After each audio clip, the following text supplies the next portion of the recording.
He's screwing everybody over.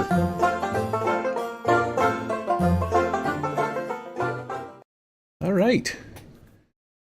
Here we are once again, making some sweet love with the Tabletop Simulator.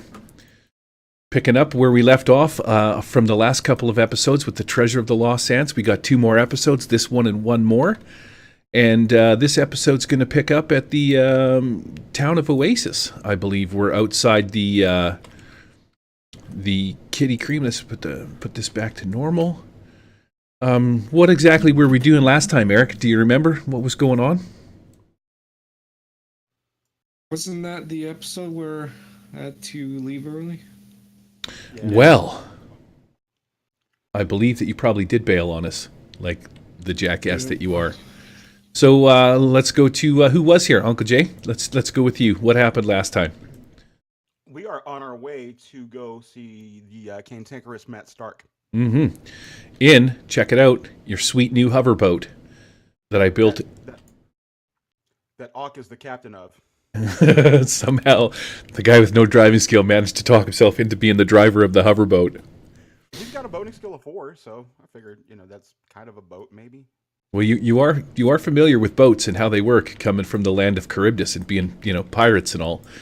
This one's just a touch different. This one is actually just a hoverboat that lifts up off the ground, propelled by some kind of anti-gravity deal and a couple of jets that sort of push the thing along. So on the back of it, you got a kick-ass gun that you can kind of make out. If you sort of look down on top of it, you'll see that there's a little bit of a gun in this back corner right here. The captain's chair sits right about here. There's the little steering wheel mechanism. And then, of course, plenty of room for everybody to hang out on the top of the boat. You were talking to Shade last time. You were trying to break into Shade's bunker. Shade sold you out. He basically told Captain Nobeard that you guys were here looking for some kind of treasure. And then he made a deal with him so that Captain Nobeard wouldn't come back to the town of Oasis and pillage all the water and destroy everything while Shade was away from the town.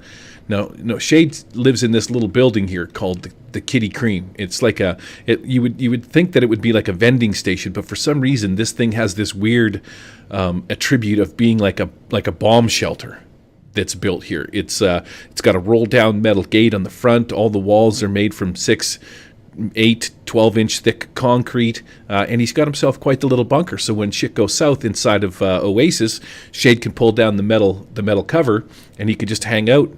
He's got some cans of Spam and a few other luxuries in there where he keeps his water and shit. So he's well taken care of. He showed you guys how to fix the hoverboat. He showed Auk how to drive the hoverboat.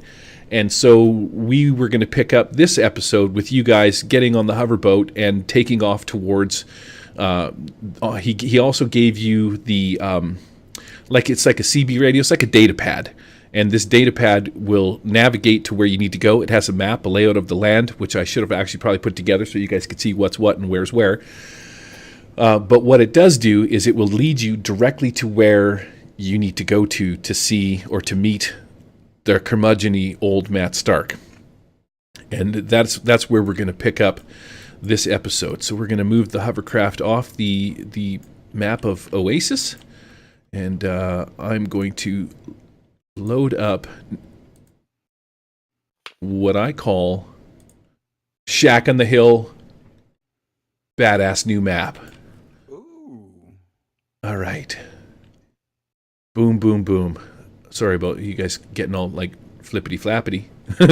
Auk comes flying in, skids to the side, cranks the wheel off, and does like a bit of a spin out. Everybody sort of goes flying and falls down. I tell you all the time, you not need water for boat. No one listen to Auk. All stupid, everyone say. You don't need water for boat. No, all you need is dirt. As you guys arrive or you come up upon this scene, before I'm actually going to throw you in the scene, as you're hovering up, you can see that there's this boat here. Now, I want to give you the ability to sort of, without taking away your player agency or any of that kind of shizzle, you do notice this boat, and you recognize this boat as the one that came to save Karina? What's your character's name, Daryl? Karina. Karina, it is. So this is No Beard's boat. You see it before you even come up. You notice there's an old shack up on top of the hill, and you can see there's a bunch of ladders and rope bridges, that lead up to this area where Old Man Stark is supposed to be. So you're not really going to so much get the element of surprise as I'm not really going to throw you directly onto the scene. Auk, is there, with that information thrown in there, are you going to do anything differently other than cruise right up?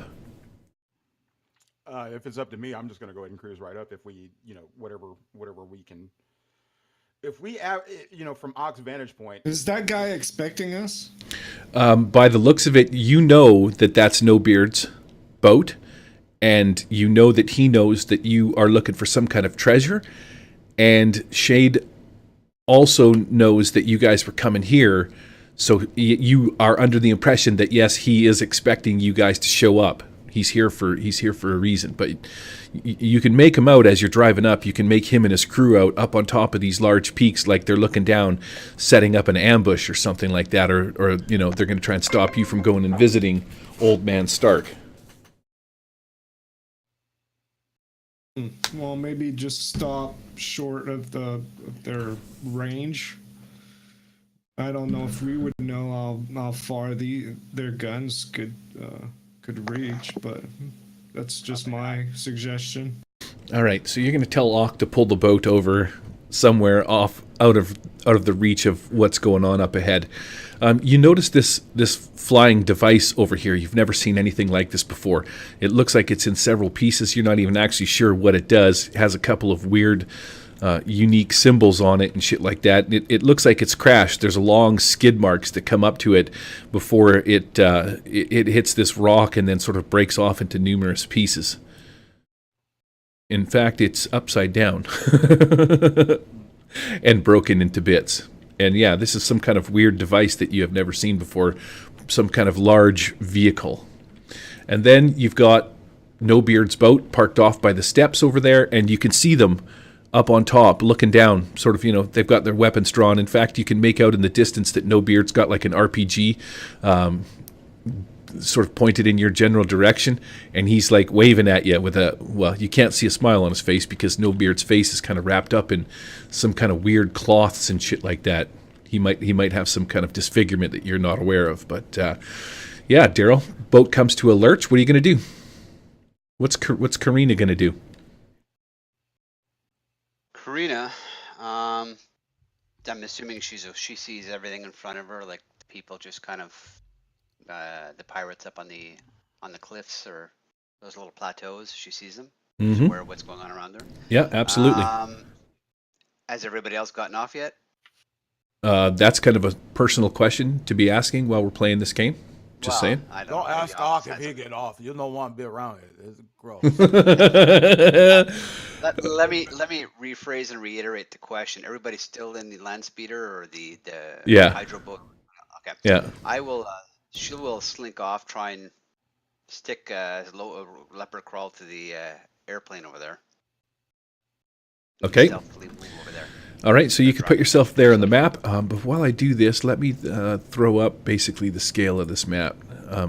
Learning from our lessons from last week, we're going to make this just a little bit bigger, right? Instead of going super small so that it doesn't take forever, we're going to pump this up just a little bit. We'll go with something like that size. Each square is roughly, I'm going to say, 5 to 7 feet-ish. And then you're going to end up over here by this boat or this plane somewhere, kind of taking cover. Is that what you're shooting for? Yeah, let me just move my character over there. Oh, you got her? Somebody's got her. It's me. All right, where the hell is it? Okay. So you're saying each square represents roughly about 6 feet or maybe 2 yards, Gary? Ish, yeah, because I don't want the grids to be so long that it takes you, 5 rounds just to get to the ladder kind of a thing. So do you require a stealth roll? No. You could just hop off and you can cruise up over there. So you're going to be up on this rock kind of a thing? Is that where you're sort of shooting at? No, I'm going behind it. I want to be hidden or got cover there. Okay, fantastic. Mr. Krabs, what's your game plan there, bud? What's Mr. Krabs going to do? What's the range on the gun for the ship? So the ship is going to, well, let's have a look and see. Now you got to make me do some extra work here. Let me kick this in and I will bust out my PDF of Suede. And once that fires up, let's go to items and gear and see, what did I say it was? A 50 caliber Yeah. 50 caliber gun? That's an M2 Browning. That would be 50, 100, 200. Damage is roughly about 3d10. Okay, well there you go. Rate of fire's 3. So, Armor piercing of about 4. yeah, I'm just trying to do the math. You said each square is 5 feet. So The that's 10 50 squares. range is 50 squares. It just counts in squares. Oh, okay. How big is the map, Gary?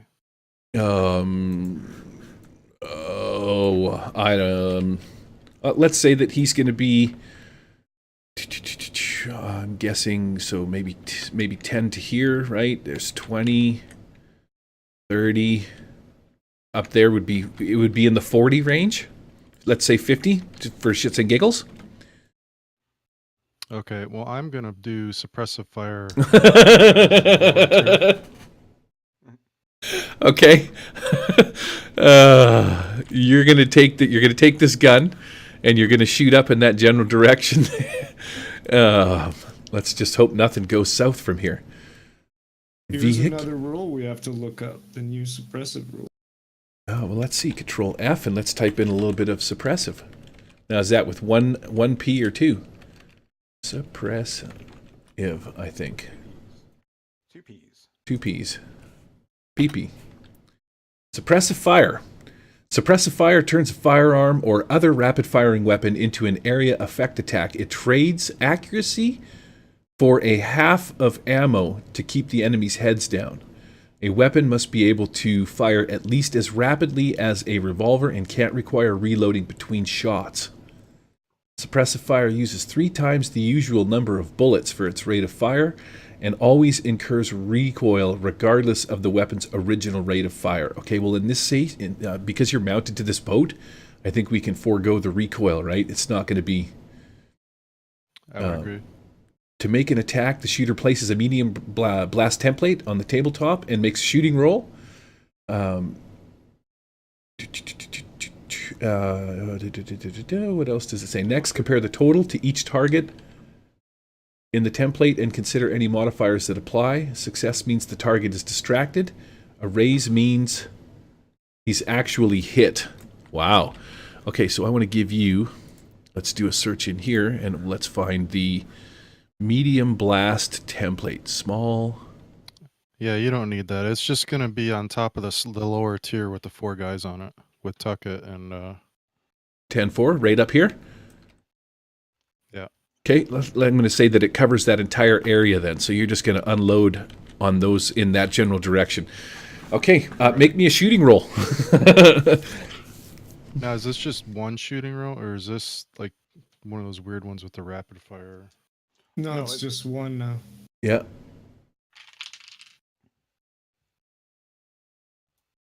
Yeah, I got a 0. Okay, so does the gun even go off? Have you loaded it? Is your 0? I guess it just shoots off randomly and takes out the mountain, the side of the mountain with a bunch of bullets. Sure, sounds good to me. Okay. First mate Hoax, he walks up to the edge and he kind of looks over and looks down as all these bullets are blasting off the edge of it. And you see him reach out and flip some kind of weird hand signal where his middle finger sort of pokes up, and he yells something out across the desert along the lines of, you got to do better than that, stupid ass, geez, jerk, what the hell? And then he just kind of goes and stands behind this thing. He's like, boys, take some cover. We're under some fire.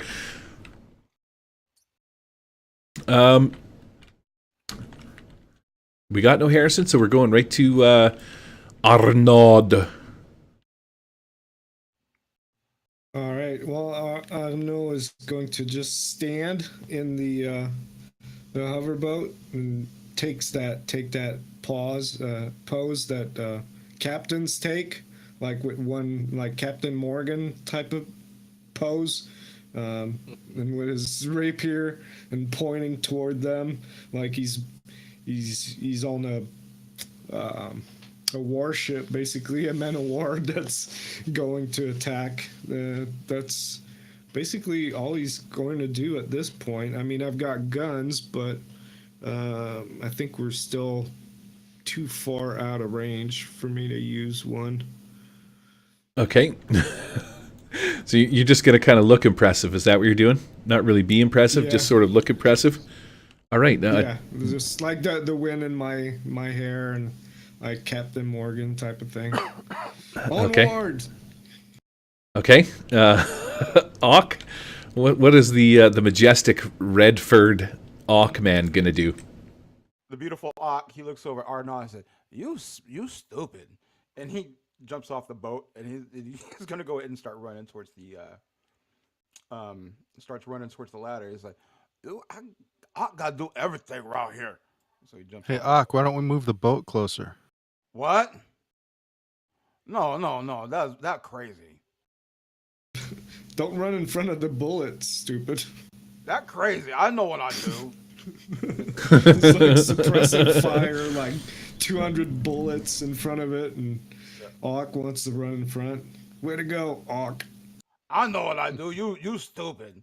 What is Alan Leibowitz doing? Your pet monkey. Let's not forget to Nothing. incorporate him. He's So he's fucking useless. Alan's on the boat reading the manual. Actually, he thinks he got the manual. Inside the manual, he's got the dirty magazines that were left from Matt Stark. I gave Alan the All right, you tell me how to pilot boat. Don't tell anybody I don't know how. Shh, that's between me and you. You read good for me. You tell me later, okay? Wink. so that's Why we got two Auks on the map. We got an Auk over here and an Auk on the boat. well, that Double Ock, your Auk, double your fun. I see that. I'm gonna put that Ock over here. The one on the boat. Let me come down here to Mong Man. Control C, Control V. I'll make Eric a couple extras. And then Eric is looking svelte on the front of the boat over here. Ish. I need it bigger. I think Eric's probably a little bit too big. Let's shrink him down a little bit. Mr. Krabs is kind of a big fella. Okay, so as you guys are sort of setting yourselves up, taking your positions, you slide in, you pop off to where you want to be on the map, and you take up your positions, and you're looking around. All of these guys back here have their guns drawn. You can see, everybody up here is pointing some kind of weapon in your general direction. And No Beard pops up, and he comes up to the front here, and he's like, "Listen here, fellas. I thought we could have ourselves a little conversation about this here treasure that you're all looking for. Namely, you give it to me, or I fill old man Stark here full of lead so fast that he's gonna look like Swiss cheese on a hot, sweltering day, know what I mean?" What cheese? What Swiss cheese? What that? You don't know what cheese is? What Swiss cheese is? What Swiss cheese? What that? It's cheese with holes in it. You know what cheese is? Oh yeah. I get cheese in private area. Not that kind of cheese. And then, as he's doing so, Oh, he kind of looks over his shoulder and he says something to the person behind him. He's like, "Can you believe these guys? They gotta be dumber than dog shit riding a sidewalk. Know what I mean? Somebody stepped on 17 times. This is not looking good. He's like, "Listen here. How about you come up here and we have a conversation, friendly like, or I'm gonna blow this old curmudgeon-y prick off this hilltop. What do you say?" I'm not good with words, so he going to look at funny talk man who see if what he say. Hey, talk man. He's looking over to Arnon. What do you say about all this? This too much for me. This too much for Ark. What do you say? Yeah, it is. I think you should let Alan Leibowitz take over. Let the monkey do the talking. Yeah, no, that's great. He great with stranger. Alan, He whistles for Alan. Alan, no, you go over there, and this is what you tell them. You tell them we look for treasure, and we don't want any help from anybody. Just be real nice about it, okay? You can do that. And Grab some magazine. that's what Alan's doing. Is whatever lemurs do. And I just yell, "We're sending the monkey! Don't shoot the monkey!" Don't shoot the monkey. We send him to parlay with you. He will discuss our terms of what word what he go. He You talk. guys, you guys make I don't want to talk. So you send Alan, makes it, roughly up, let's say around here somewhere, on one of these little pedestals up on the top. He climbs up there and he's making his way up to the top, and No Beard just shuts out, "Any one of you dummies know how to speak monkey?" And they all look back at each other and shrug their shoulders. They're like, "Sorry, boss. Sorry, boss. Sorry, boss." I'm like, "Damn it! I knew you guys was all good for nothing." And then he's like, and he yells down. He cups his hands over his mouth and he yells down. He's like, "What good's that monkey gonna do if nobody here can speak its language?" So Alan's starting to, just started sitting around. He's like looking around, and he starts to like scratch. So where's Matt Stark on this map? In this shed on top of the hill. Oh, okay. And it's guarded Oh. by Lutwana and No Beard. Okay. Man, they got him pinned in the outhouse, dude. That's not cool. Yeah. Matt Stark That's not his. That's not an outhouse. That is his house. That's where Matt Stark lives. That's a big downsizing. Yeah, and Matt, you can hear him in there once you start talking or whatever. He's like, "You guys gotta help me out. This is some bullshit. I'm stuck up here with these jerks trying to get into my house, trying to mess with me. Come on, make yourselves useful one time, dummies. The hell's wrong with you? Jackass, you got me into this situation. You better get me out." We sent Alan to help. He good negotiator. He looks out the window through the little half moon in the front and he sees this monkey coming up. He's like, "What's that thing gonna do besides come up here and try and eat my banana? Know what I mean? Ha ha ha." Oh, no, don't So- say banana. Keeping the Captain Morgan pose, I just say, so what do you want in exchange for Matt Stark? Well, rumor has it, a little birdie told me that you guys are looking for some kind of treasure. How about you come up here and deliver me that treasure map? How's that sound? For starters, we'll negotiate the rest of the terms after I have said map in my hands. That's Okay, the stupidest thing I've ever heard. I mean, if we give you the map and you have Matt Stark, well, we're left with nothing. Well, this is true. So I guess you're just going to have to put a little faith in the fact that No Beard is noble and kind pirate man. And yeah, he looks over his shoulder a little bit. He's like, "These guys, they're gonna fall for this one, Lutwana. Trust me on this one. Yeah, you just come up here and give me that map, whatever kind of map you got. Tell me where this treasure is that you guys are looking for, and I'll just take the map and be on my way." And he looks down at his boat, and then he looks back at you, and he's like, "Yeah, I'll just come down with my men, and I'll hop. Hey, get off my boat, crab man! What do you think you're doing down there?" Can I spend a penny for a story? What's it called? Story declaration or something like that? No. No. Yeah, let's do it. Let's see what you got. I'm gonna delete your Benny. What if we had rigged Alan Libowitz with like a smoke bomb that it's gonna just create a huge cloud of smoke from which we can we can use that opportunity to kind of climb up and not get shot at because we're in a tough spot. So it wouldn't kill anybody. It would just give us maybe maybe not, but the drop on them or something like that, where we can actually advance without them just blowing Matt Stark out of the map, the planet. Okay, sure thing. So you want to attach some kind of smoke bomb to Alan Leibowitz.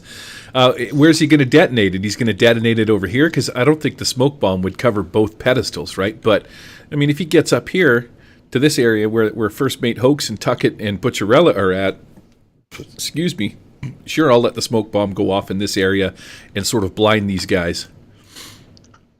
What do you think of that plan, guys?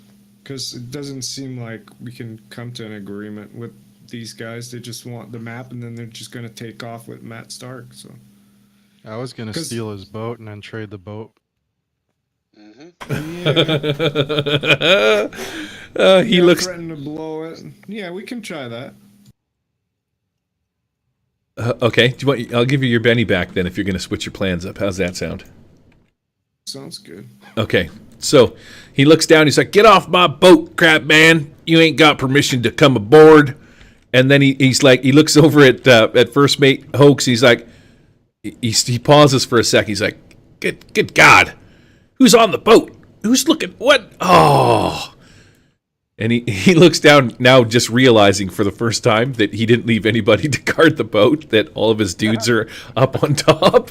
And he kind of realizes that he's at a bit of a disadvantage right now.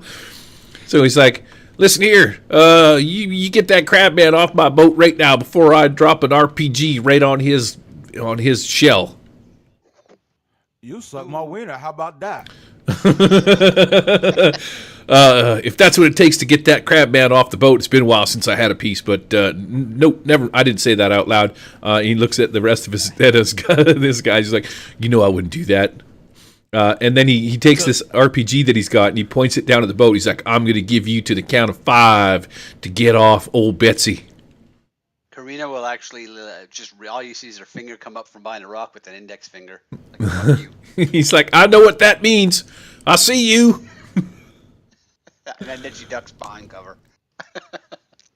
Okay, so the general premise then is you guys are sort of going to use his boat as collateral, or as well, not collateral. What's the word I'm looking for? As a bargaining tool. Ransom, hostage. Yeah. Okay, so he starts counting down.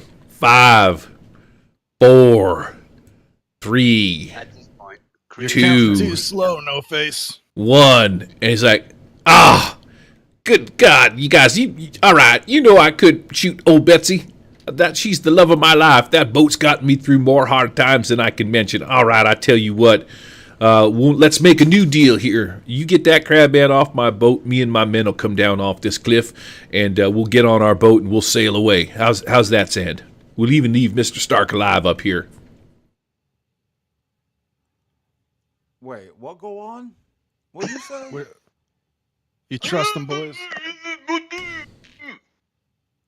You making fun of my lisp? that's Karina yelling. That works. Think it's a good deal. What does Okay. Alan think? Thumbs up.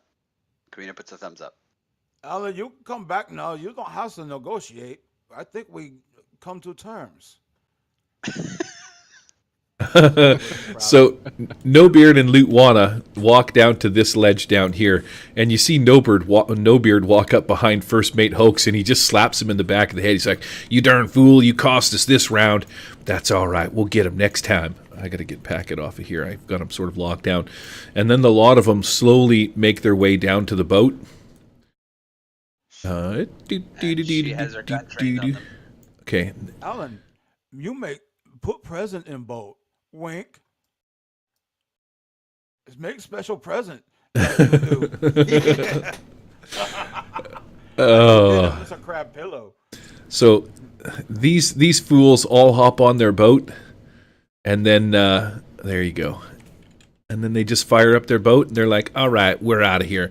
And he just disappears off into the sunset. Oop, except he's all still here. Why is he all here? What is going on?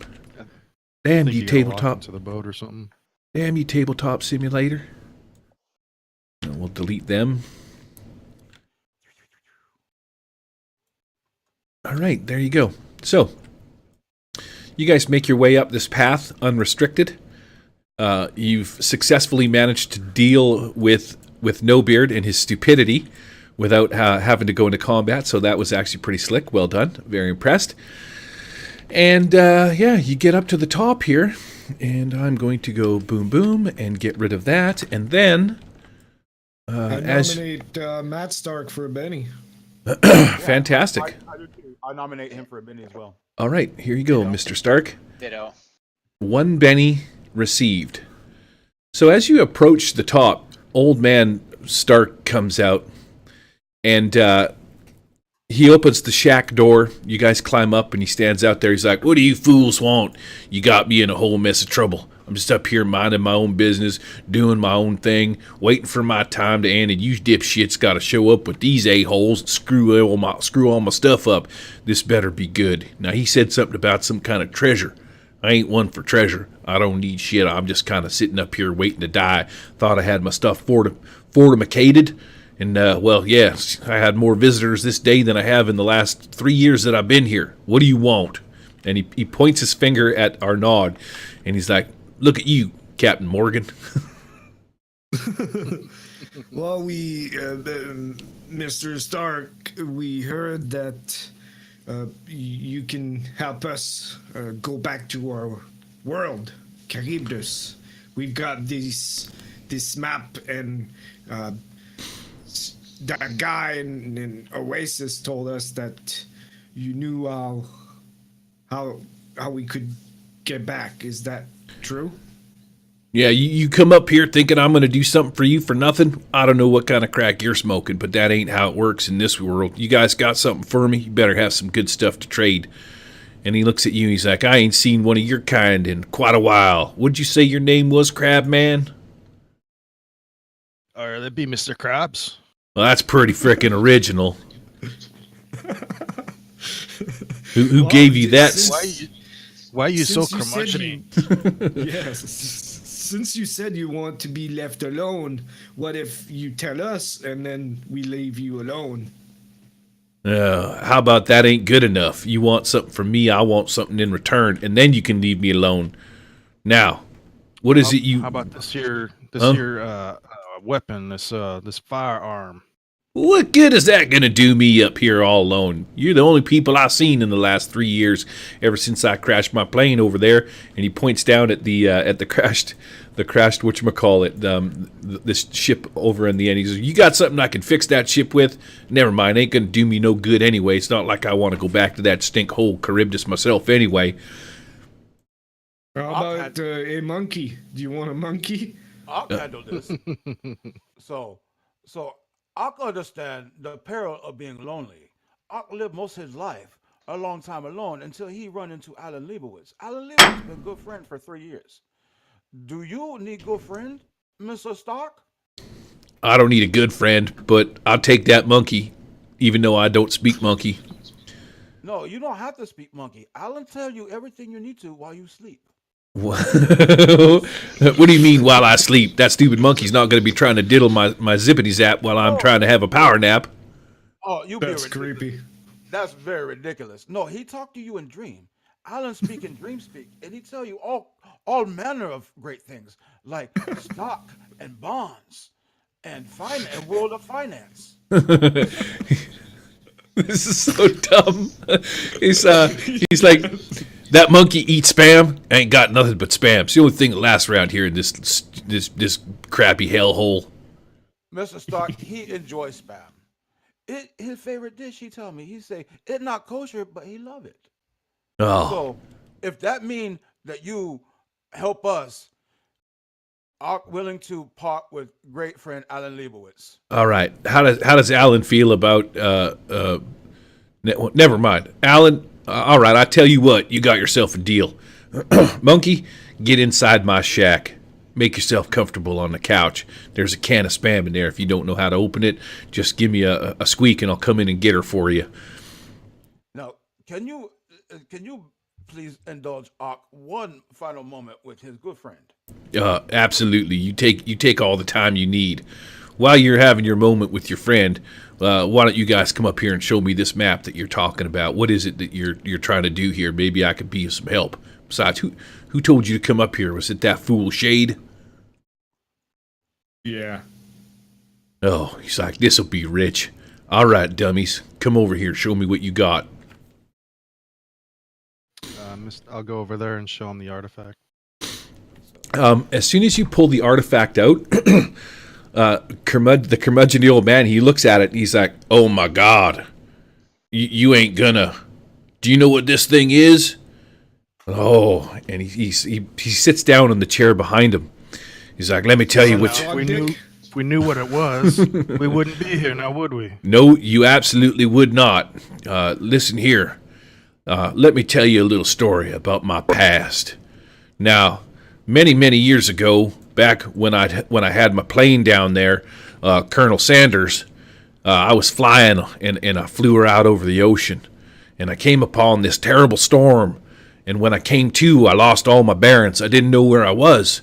And eventually I ran out of fuel and I set her down on this island, nice and gentle like. Well, I was alone there for some time before I met this squid man. They called themselves the Kraken. And me and this Kraken became good friends. We bonded. We went fishing together. We hung out together. We did other things together. He had a nice tentacly mouth. His name was Billy. Billy the Kraken. And I tell you what, Billy taught me all kinds of things. He taught me magic. I never was really good at it. I can't cast a damn spell to save my life, otherwise I wouldn't be in this shithole. But Billy showed me a few things about the things that he could do, and he could cast this spell to make my ship fly, even though she was out of fuel. So after a couple of years of getting the old ship back together, and I learned how to speak and read and write in the Kraken language, Billy and helped me get my ship back up in the air, and I flew her right back into the eye of a storm, and I ended up back here, crash landed. And you're driving me nuts, Karina. Are you on fucking crack or something like that? Hold still. What's wrong with you? He picks up a can of Spam and throws it at you. Like, simmer down over there. I'm trying to tell a story. So listen here. Catches it. He's like, Billy told me a few things that right stuck in my mind. Things I was not aware of and things that I did not see in the world of Charybdis. Now, I don't know if you guys have ever heard the tale of the three sisters. They turned into the sea hags, caused a terrible curse across the land that flooded the entire place. Well, come to see when I come back to this land that the water actually went through some kind of portal. You see, they weren't creating water, they were siphoning it from my homeland, taking it through earth and sucking it into theirs. So as this place became dehydrated of the waters, the other place was becoming overhydrated and it got all the waters. And he's like, if you look at this here thing, he says, there's a tale that the Krakens created this artifact.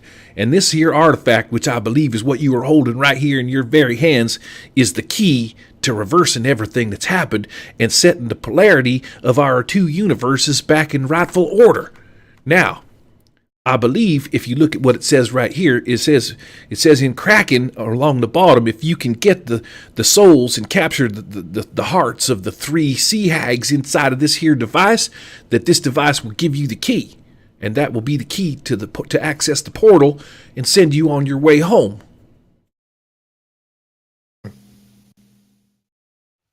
So you're saying that we do this and all the water leaves Charybdis back to here? I'm What good saying is that going to do us? I don't know what happened, but I tell you what, I believe that this here artifact you have is the key to an interdimensional portal that could possibly take you back to your homeland and right the wrongs that was not only done to my world, but yours as well.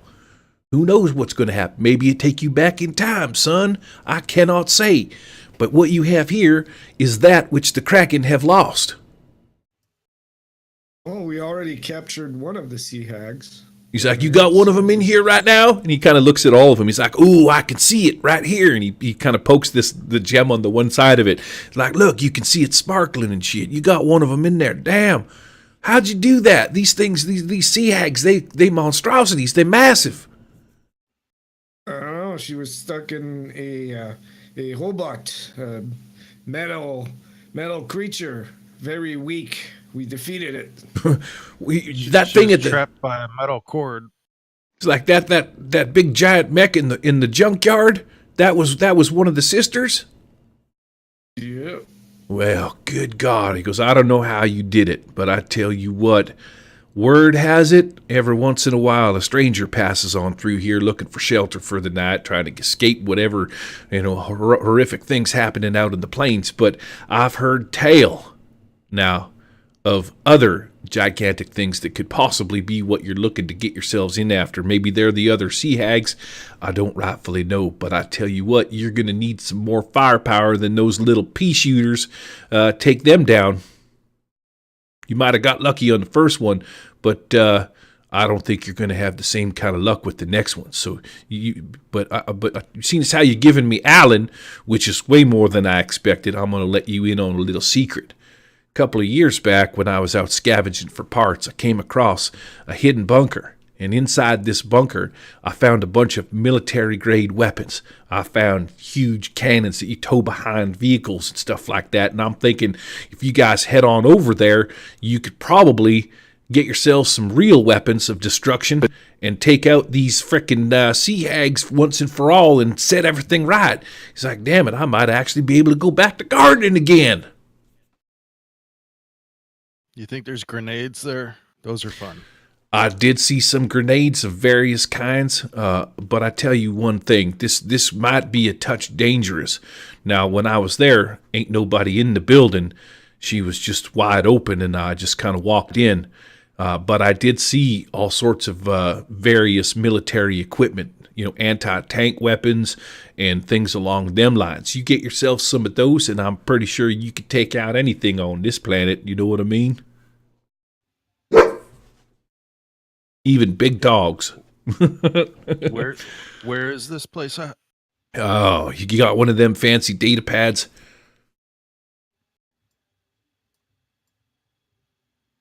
Anybody? Bueller? How'd you get here? Somebody had to show you where you was coming to. Yeah, Ark drove Arnon, you us. have that thing. No, I drove. Arnon tell us where to go with that crazy thing he got. Right, come over here, Captain Morgan. Let me show you how to do this. All right. So he punches in the coordinates for this secret underground bunker. It's maybe half a day's travel here by the boat at the best. And he's like, I tell you, there was some food in there. There are some weird contraptions. I wasn't quite sure what they was, but I did manage to get all of my spam out of there. I took the spam, so there ain't. If you're looking to go there to get some spam, there ain't none. I got it all. But me and Alan will be all right here. So now I tell you what, why don't you guys just fuck off? Okay, Alan, you behave yourself. Don't masturbate too much. And don't tell that monkey what to do. He's mine now. Come on, Alan. So you're going to tell Alan to stay here and hang out with the curmudgeon-y old Matt Stark? Yep. He's going to sacrifice Alan for the greater good. Okay. Alan goes off into the shed. You've had your moment with Alan. Alan Leibowitz. Alan, I love you so much. I miss you. And then Ock starts walking away, and you hear the little music from the Incredible Hulk TV show. Do, do, do, do. Do, do, do, do. Oh, fantastic! All right, well, Alan, if he knew any better, would probably wave goodbye at this point. So, Actually, no. Karina actually will stop and give him a little hug too. oh, isn't that special? So nice. Bye, Alan. I hope he tastes good. What you say, crab? There, I'll unlock you guys. Okay, so what's the game plan then? You guys head back down to your deal, back to your boat, and carry on your way. Yeah, we'll go to that bunker. All right. Well, actually, I want to look in the plane, see if there's anything useful in the plane or whatever this flying thing is. Okay, so you're gonna go take a peek inside there. This is the crashed shell of a plane, and in the back of it, you find something that says parachute on it. That sounds interesting. Anybody know what these words are?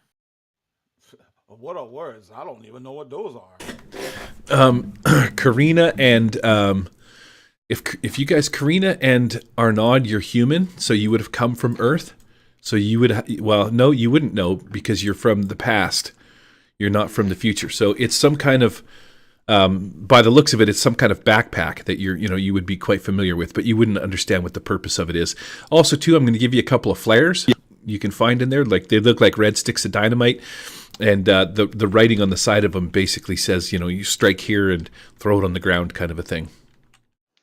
Oh, is this another boomstick? Karina tells you, she looks at you, she goes, eating it like a stick. It's food. No, she doesn't know. She doesn't know anything. Okay, so You serious there, lady? No, she goes. I can eat this. She raises her arms like she doesn't know what the fuck she's talking about. She shrugs. She doesn't know. as you're rifling around in there, old curmudgeony Matt Stark, you see Alan up on this ledge looking down. He's got like a sad look in his face. Maybe there's a tear in his eye. If you could see, Matt Stark comes out and he's yelling down. He says, "Get out of my goddamn plane, you fools! That wasn't part of the deal. That's my shit. Now get off before I come down there and kick you all right in the nuts." Kind of assholes taking my shit. Get out of here, you losers. Hey guys, you remember when I had the monkey? You remember that? That was great times. I like that. Maybe. Do you not understand the words "fuck off"? Get out of here. We're going. God. That's cr- He starts throwing rocks, and they're landing like hundreds of feet short. Leave me alone. You As mean Karina he passes isn't? the plane, maybe she finds a boot, and inside the boot there's a knife. Boot knife. How about instead he should be throwing powder mage books at us. Yeah, right. Oh, well done. I'm going to copy this, Benny. I'm going to give you another one. Mong Man. All right, so you guys hop on your little boat. Auk fires it up, and you make your way towards the. Did I lock this down? I think I did. There we go. And away you go. I'll set that over there.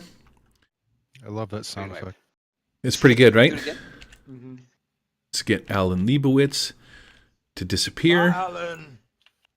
Well done, gentlemen. You actually successfully achieved that map without getting into combat with No Beard and his crew. So that While leads me being to stupid too, while being dumb at the same time. absolutely. So And who said Alan was useless? He was a great bargaining tool. so Yeah, finally at the end you found a good use for Alan. I was hoping he would nobly sacrifice himself or something like that, but there you go. I figured that was a good. as you drive away, Alan jumps off the cliff to his demise. Oh no! Alan, I'm so sorry. I won't be Matt Stark's butt monkey. That's the last thing you see is this monkey trying to fly towards you as he splats in the ground motionless, and you just drive away. Oh, your existence is so terrible. So, with tears in your eyes, you drive the boat off into the distance looking for this underground bunker. You follow the coordinates on your data pad, and it's not long before you sort of find yourself climbing up through these hills and along the mountainsides, and the terrain and the landscape starts to sort of elevate a little bit. And then, there it is. You see in the distance... I'll wait for this thing to load. Ooh, hello. Yeah, I was excited for you guys to see this. So, we're going to put you guys... right up and amongst the tower. Boom, boom, boom. Oh fuck! And once again, Ox slams on the brakes. Everybody goes flying off and lands randomly off the boat somewhere because Ock never really figured out how to fucking keep this thing from like coming to a flying fucking halt. That's it. He knows how to drive. He knows how to drive and fly, but not to stop. Stopping is optional. Go good. Stop not so great. Yeah, so you see this radio tower thing with these weird dishes and stuff on it. You don't quite know what it is. You've never seen anything like this before. Obviously, in real life, it is a communications array, and this is the navigational thing that he said. You know, just look for this thing, this big tower with these dishes on it and stuff like that. He gives you the description of where you're coming through, and he's like, you'll find that is the communications tower for this underground bunker. Now, you do recall him saying that when he was here last, the door was wide open. But oddly enough, when you come up to look at this door has been sealed shut, and you're not quite sure how to access it. Can Ock go ahead and Ock's gonna go ahead and look at it and say, "Oh man, this is bad news." Mm-hmm. You know what? I'm gonna go ahead and try something. All right. Go ahead and just try to smash into it. Just try to like take my axe and just try to see if I can cleave into it. Okay. You start trying to smash into this hard, like concrete and metal sort of door. And right away, after the first twang, you can feel the vibrations go right up into your friggin' elbows. You know there's no way that you're chopping through this concrete deal. And you've like chipped part of your axe, your special axe that you got. You can quickly tell after the first swing, you're like, oh, this is not going to work. And if I keep at it, I'm going to break my axe. However, when you come around the corner, you notice there's a box off to the side over here. Hey, there's something over here, guys. Hey, looky here. Look, there's something right here. I don't know what it is, but I'm gonna smash it. Yeah, maybe Mr. Krabs is the smart one. He can I will. figure it out. Hey, You know what Zombie about check Crab, two? you look at this and you tell us what it is. Karina's gonna go over as well. She's pretty smart. Okay, so to the side of this building is a little square box that has a couple of handles on it. They're generally designed to, when you look at them, you could slide your hands in and you just, after you fiddle around with them for a little bit, one of them turns to the side and you realize what the deal is. Why are you having such a hard time standing up, Daryl? Huh? I don't know. There you go, buddy. When you spin one of them open, inside is a number pad with a little display on the outside of it.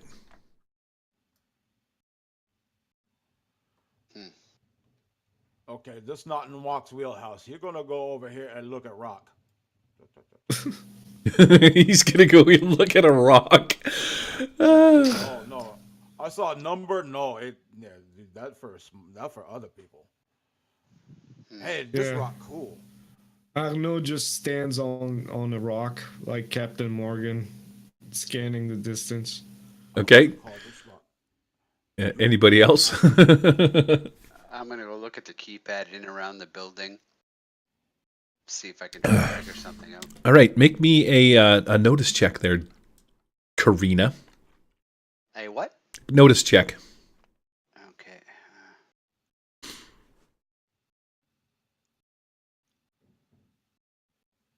And did it roll d6? It did Yeah, not. you rolled a 7, so that's a success. As you're looking at this keypad, you can tell that on the certain numbers, there's 3 numbers that have some kind of green slime on them, and they're a little more worn out than the rest of them, Okay. giving you the impression that these numbers are pressed quite frequently. I will try them in various sequences. Okay, Like so do 3, then stop, and then do 3. If it doesn't work, do 3 more, like a different order. okay, what do I want for a roll from you for this? Let's just go with what have you got on your character sheet? Eric, help a brother out here. What would be investigation, possibly? What do you think? No, it's called research now, and that's looking through books. So if he's just going to guess, there's nothing for luck, right? Do you know what I mean? Okay, so just give me I can a buy smarts Benny check. if you want. Oh, okay.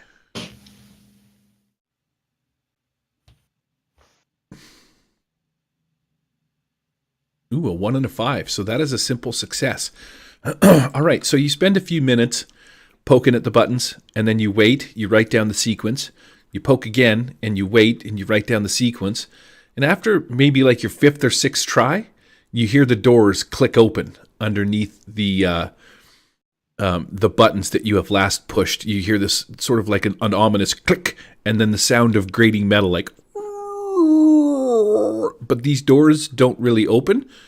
They have moved a little bit, and if you go look at them, which I'm sure you're going to do next, you can tell that you could sort of slip your fingers in here, and with a little bit of a push, and maybe sort of scooching some of the sand out of the way of the front, you could slide these doors open and make your way into the complex.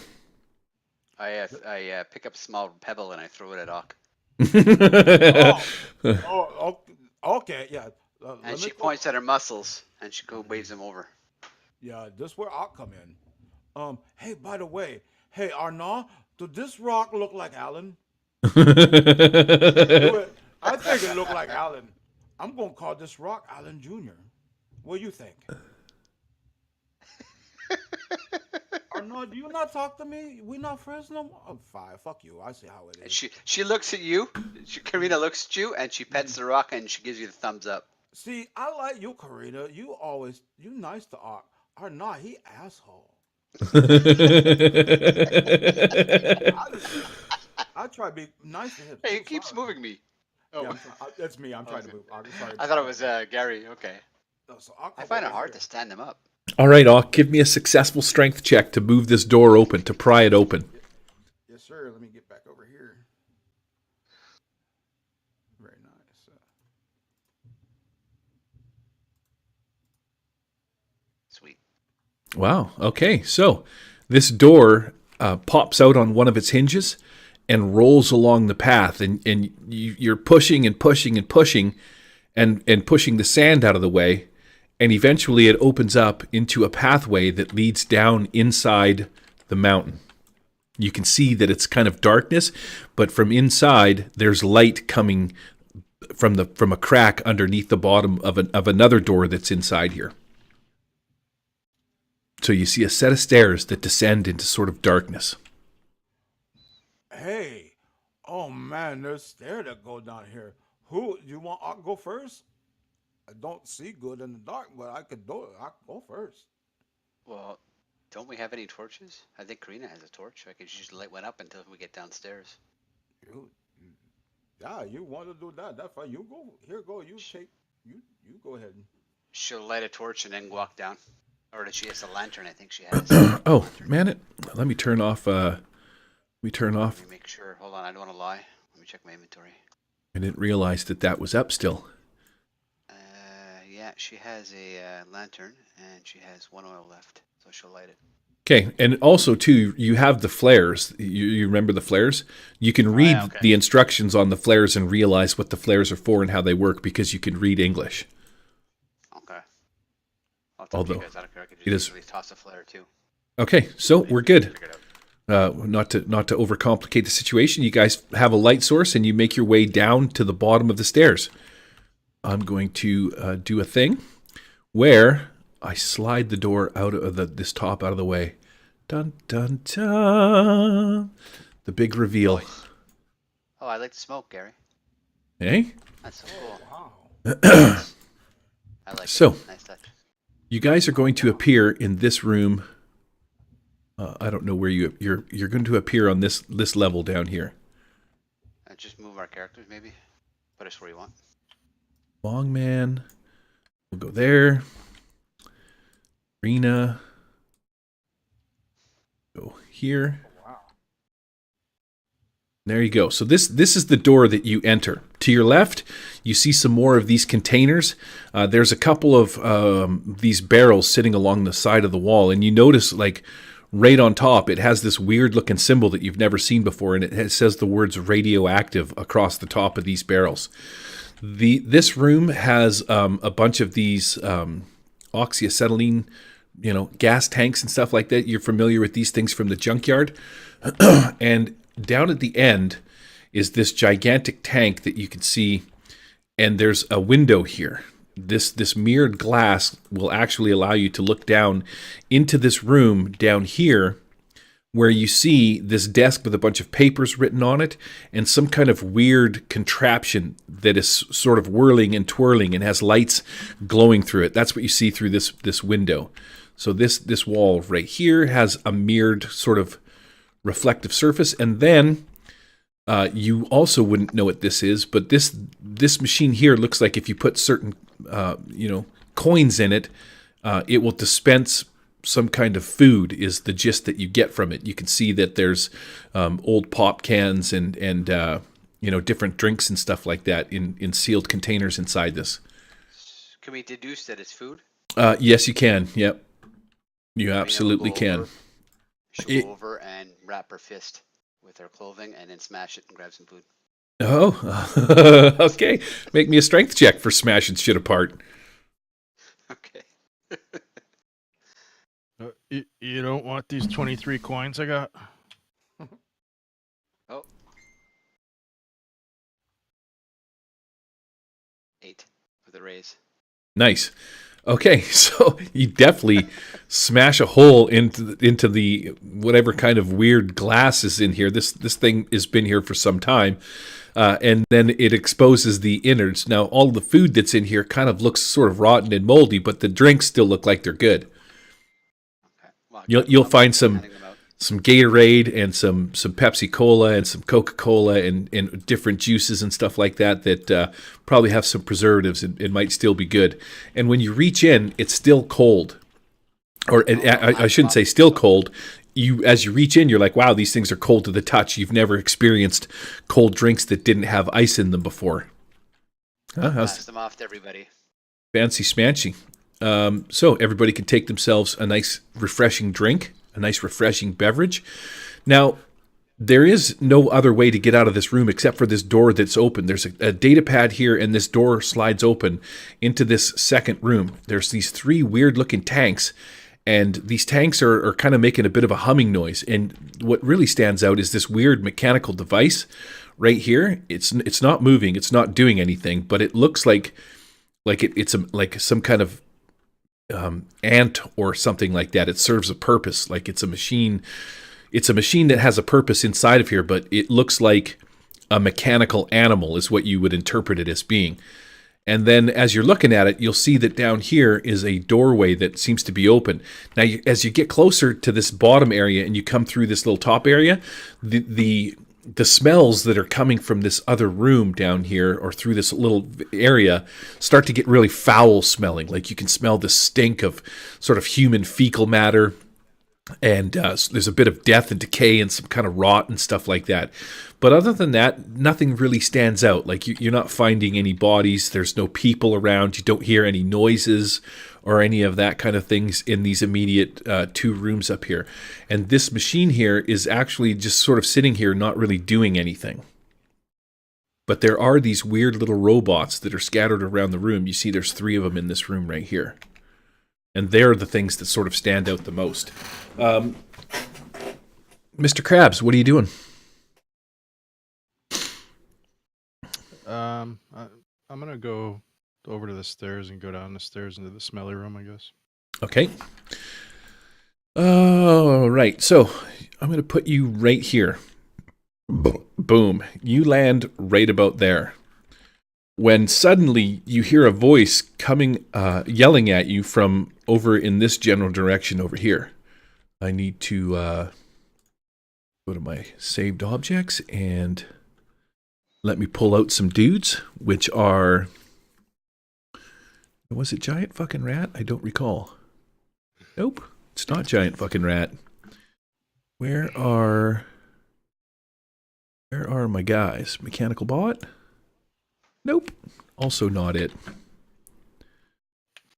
I didn't want to... Oh, here we go. All right. Boom. Yes, sir. So, there is this dude standing up here.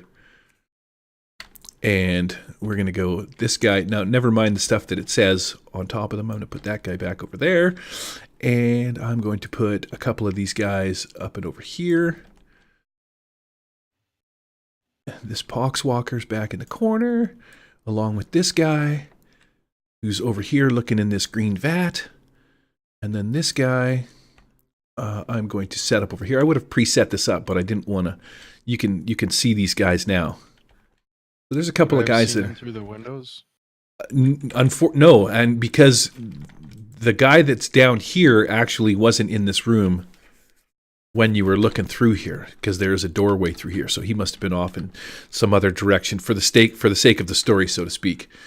So as you come out, you see these guys they're standing back over in this corner, and one of them notices you, and they start screaming at you. Now, as they're screaming, you look at them, and these things have like these weird flappy lips, and they have horns growing out of them. They have these long claws. Some of them have where their hands should be. They have these big, sort of meaty, bulbous, calloused looking, like their hands are like sort of giant warts and shit like that. They're highly mutated individuals.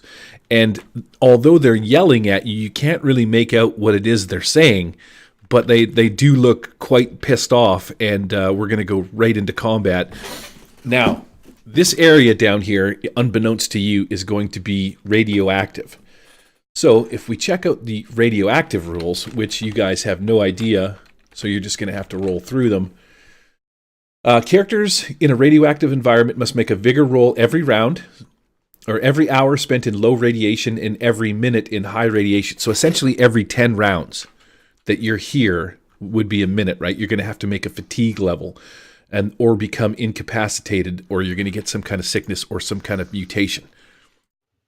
But being that we're all pro players, sort of, you wouldn't know that that's what this stuff is, right? It's just there's this fog that rolls across the floor, and you get the gist of it that when these guys come running at you and they're screaming and making all this sort of weird noise, they look like what's his face from the Goonies, like the lot of them. You know, they all have these weird mutations and shit. And this guy up here especially comes like flying down this set of stairs. I don't think I locked the Poxwalker in place. Why can't I pick him up? Does it look like they're coming to greet me, or they're gonna attack me? It looks like they're coming to attack you.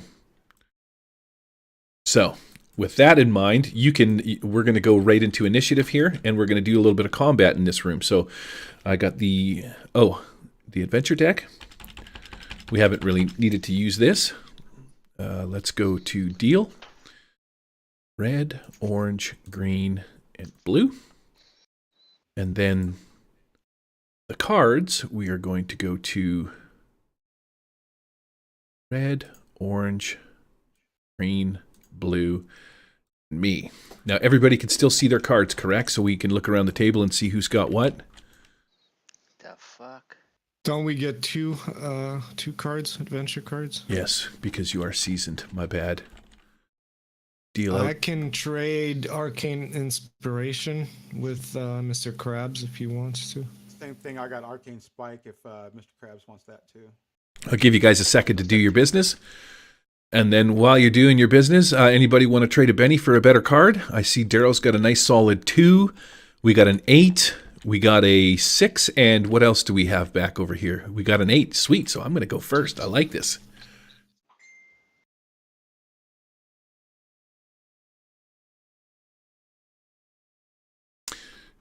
You guys, did I lose you? Where are you at? What are you doing? No, I'm still here. Okay. I was just reading. Well, you said you're going first, so. I'm just going to give you guys a second to determine whether or not you want to switch your adventure cards around. We should have done this earlier, but No, okay. Actually, No, I'm good. allowed to play a second one here. Which one? Is there a wild card among them, Gary? none that you can see at the moment. Okay, well, one of them is contingent on that. Okay.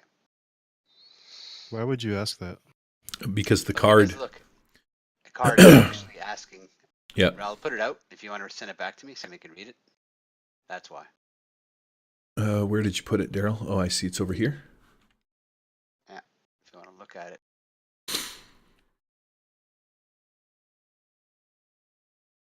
That's a good one.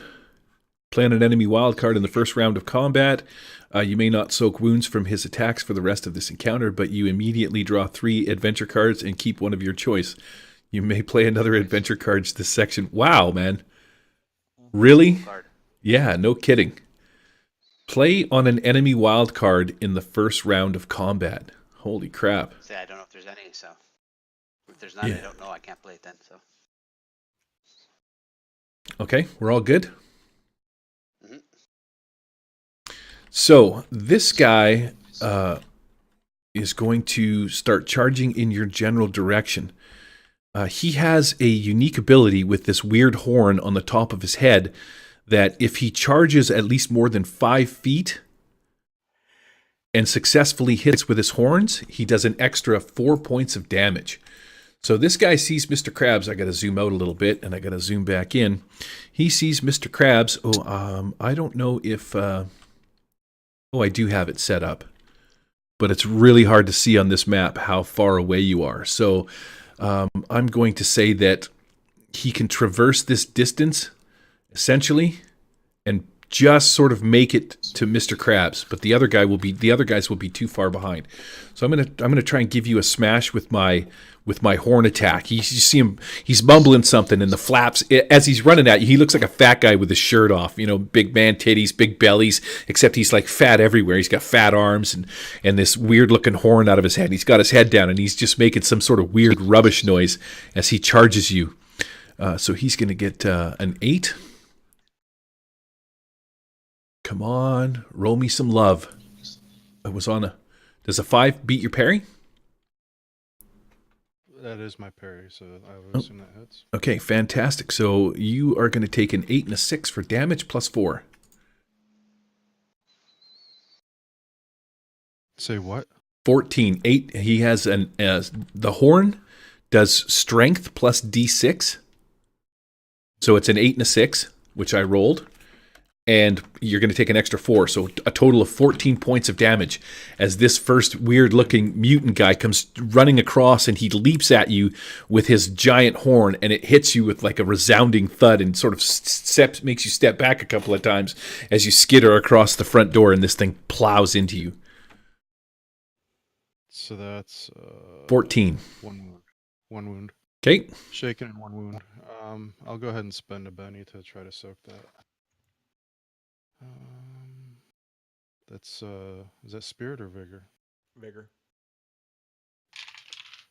Steal your Benny. I rolled a 4, so I soaked 1 wound. Okay, soak the wound, remove the shaken. Cool. So that's it. That's for that guy. Now this guy, he's doing the same thing, but this guy's got some kind of weird-looking metallic axe that's sort of growing out of one of his hands, and he's going to come down and make it to roughly right about here somewhere. These guys that are up in the back, they have these guns. These guys, they also have like armor and shit, and this armor looks like it's fused inside of them. But you can see that the armor is broken away. Some parts are embedded into their flesh. Other parts is like their flesh is like bulbous, like a fat dude in a girdle, where their guts are just sort of hanging out from the bottoms of different parts, and they're sort of covered in like sort of a bit of a slime and sort of weird gooey shit. You've never seen anything like this before. But this guy over here, he sees, he kind of figures out what's going on, and he's looking down across the crowd, and this guy steps up to the front of the railing too, and the two of them spot Mr. Crabman, and let's see what these guys are going to do. The one guy pulls he's got a pistol that you've seen, and they are going to shoot you with their pistols. So I need to make both of them are just going to shoot once with their guns. They're starting to fire at Mr. Krabs. I'll roll it twice. Oh, how did Mr. Krabs get that far ahead of us? Was he going to scout or something? Did I miss something? No, I was just following along with the narration. Yeah, you guys should actually be down in this room over here looking around, right? So, and he just went down here. You can make it to where Mr. Krabs is in one round easily, but because he's the first guy, he's sort of taken the brunt of it all. One bullet fires and misses, and you guys hear the sounds, man. Some gunshot coming from in this other room echoes through this chamber. Mr. Krabs lets out some kind of weird squeal as one of the bullets hits you. Let's see if it's going to do any damage. It's 2d6. 8 points. That's shaken. Okay. And then that is going to be it for my turn. Oh, wait a second. My bad. These guys down here are also going to start charging forward. They're going to make it to roughly right about there. So you have one guy on you that's just rammed into you and plowed you super hard. Two dudes are firing their guns from up in the top level. You can see that they've not only got handguns, but they have these other weird machine guns. I don't know if you guys would know what machine guns were, but they're hanging out in the top, and they're in some kind of weird half human, half blubbery sort of bubbling language. They're yelling at these guys down here. Also, too, make me a vigor check to see if you're going to be all right with this radiation that's sort of seeping across the bottom floor. I failed. Okay, so you're going to take a level of fatigue, and then you're safe for probably the entirety of this battle.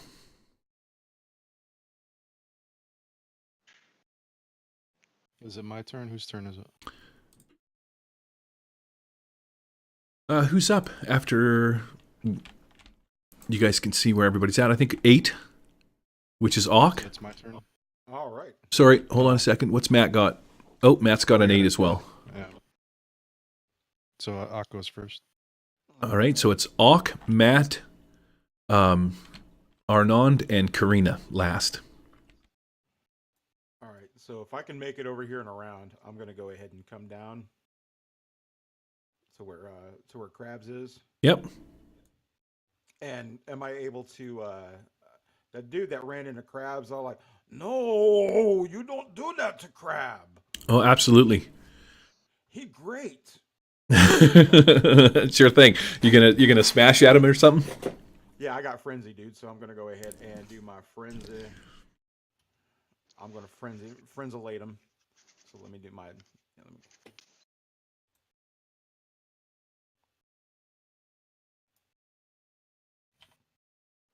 Okay, so I got 2 4s and a 5. Does 5 hit their parry? They have a parry of 6. I'm gonna spend a Benny to re-roll that shiz. So I'm gonna Okay. put that over here if that's all right. So Yep, absolutely. Let them have it.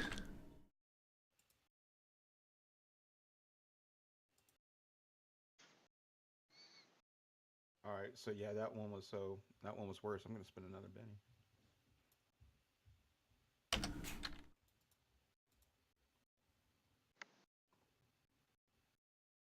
Let's see. There you go. All right. So Nice. there's an 8 on 1, so I'll go ahead and I'll take that 8, and I'm gonna do my damage if that's all right. Get him, Hook! 11 points of damage. Okay, he has a toughness of 6, Mm-hmm. and because he's got like thick blubbery hide, that actually puts him up to. Oh, wait a second. Never mind. He's got a toughness of 6. I think I might have screwed that up on my sheet. 6 with an armor of 2 because of his thick hide. So that's just. I've just written down 6. So how many points of damage did you do to him? 11. I did 11. All right, so this guy is out of commission. You come down, you're going to hit him with your axe. Is that what you're doing? I'm going to let you describe how you eliminate this guy from, or take him out of the round. Ock hops over the railings and says, "No, Mr. Crab, a good dude." And so he hop over and he just decides to just fly over and take the pointy end of the axe, not so much the blade end, but the claw part of the axe because it's his fire axe, right? And he's going to go ahead and like grab that dude by the horn, and while he's coming down, he's going to take that and smash his face into the railing, and so you kind of like his head kind of like gets cleaved in half as he comes down. The first thing that you notice is that the blood that comes out of this guy has like a weird sort of blackened tinge to it. It's not so much red. It's kind of, and it stinks. This guy has this odor like he has not bathed in some time. As he looks up at you and gurgles the last few words that he's ever going to say, looking into his eyes, you can tell that at one point this guy was human. There's a human sort of look of sorrow in his eyes as his eyes roll back in his head and he fades into non-existence. Well done, Mr. Krabs. Existential crisis. Existential crisis. Mr. Krabs, what are you doing? He's gonna come over here and try to get some cover, but Okay, yeah, you can cruise right up and behind that thing for some sweet cover. and then I'm gonna use elemental manipulation to get this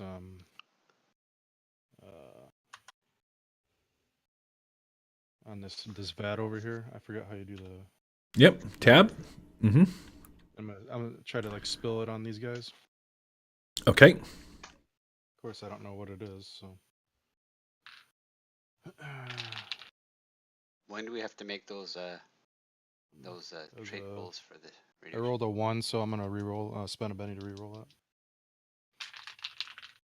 Yeah, Gary, let me go ahead. I'm going to go ahead and roll that bigger since I'm done. I should have. Yep, sure thing. There As we soon as go. you come into It's, this room, Daryl would be the answer. Go ahead, Matt. Cool.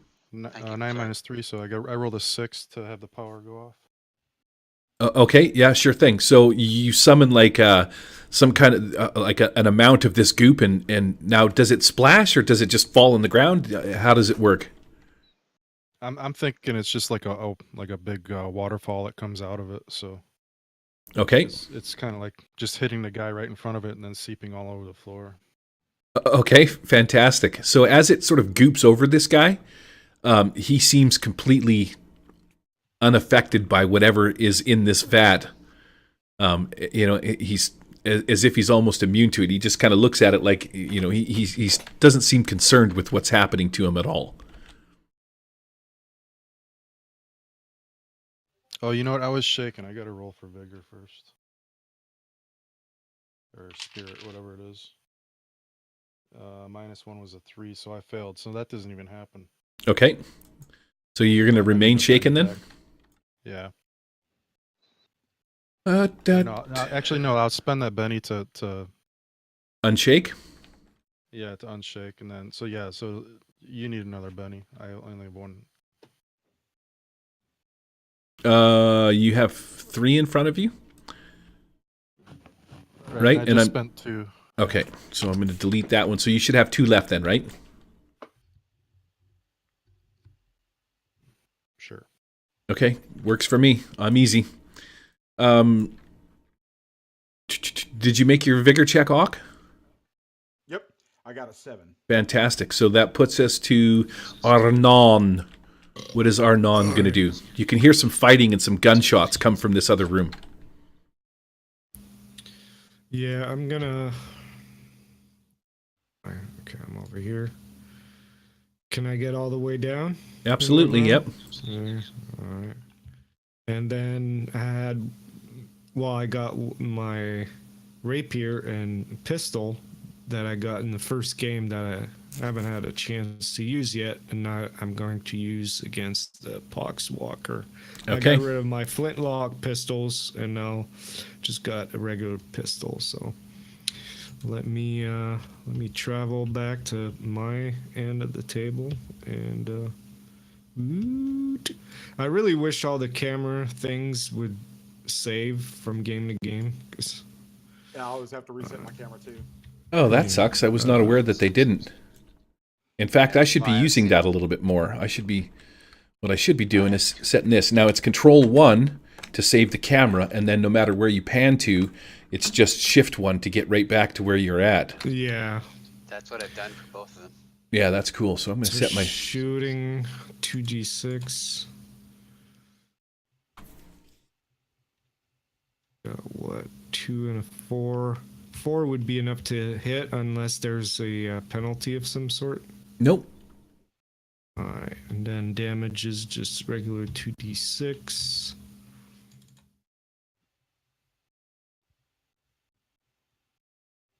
Added to 10, so 10 damage against this guy. Yeah, toughness of 6. That's going to be... No, never mind, not that guy. That would be the closest one. It would be this one here. Yep. So he still has a toughness of 6. So that's going to put him shaken and a wound because he's a mook. That's it for him. You can explain what you do, how you kill this guy. Well, the bullet, I fire a bullet from that pistol, and it was Arnaud's first time firing it, and he feels the power. So he's firing it like a gangster would, like sideways. I was gonna ask you how to do it like that. Yeah, and I kind of yank it at the same time as I'm shooting, and it just catches him right in the brain and spills the content of his mutated, fucked up brain on the grating down there. Wow. And then I got my vigor check to make, or that's gotta be some potent radioactive shit, because usually it's like one every, at least after a minute. Let's spend a Benny here and do that again. Did it only roll a d6? Yeah, let's roll the d4. Another Benny. I don't want to be stuck the rest of the game again with fucking fatigue. I just got rid of one after 3 games, so. You're not having much luck, my man. That's what. You got stuck No, with fatigue. another Benny, Benny. man. The last one. You can do it. He's got it. He's got it. 3rd time's a charm. There you go. Okay. Fuck your radioactive shit. Wow. So to clarify, if it was a low radioactive environment, it's once an hour. In a high radioactive, it's every minute. The reason that I'm having you roll it right away is because you'll definitely be in this room for a minute, so you won't have to make one. Like I'm saying that 10 rounds, what is it, every 6 seconds is a round? So if we go longer than 10 rounds, you'll have to make another one.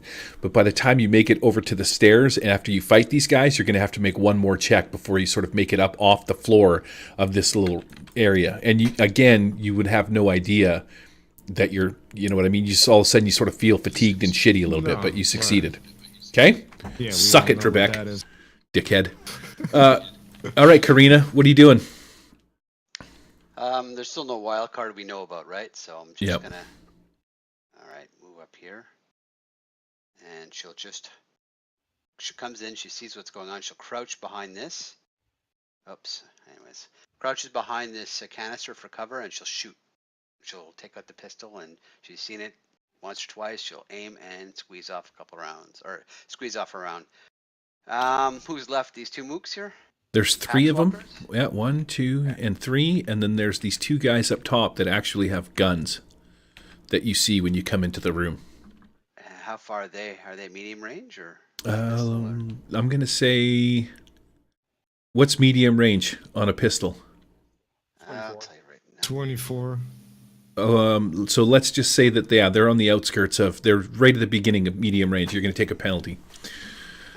And vice versa. Okay, well, depending what they're using. All right, well, I'm gonna crouch for cover, and I'm just gonna shoot the 2 Packswalkers. I'll do a multi-action. Okay. -2. So you're shooting the 2 close guys that are running towards everybody. Yep, pretty much. I thought I could. I'm trying to click on somebody else's thing, but it's locked. Okay, well, let me do this. Did it roll both or just one? Just rolled 1. I suppose roll this supposed to die 10 as well. Come on. In which case it's a raise. Nice. That's That's going to be, 6. hit with a raise on well, nope, not a No, raise, -2. -2. Yeah, so then do you want me to figure this one out first and then move on to the second attack after? Sure, we can resolve this on the first Poxwalker that you shoot. Just roll some damage. And it's +1. What is that? That's a 2 and a 4. So 7 That- points of damage. 7. Does that hurt it? I hurt them at all? Shift 1. A toughness of 6. So it's shaken. And then I'll fire the second shot. I'll keep that. Let's see here.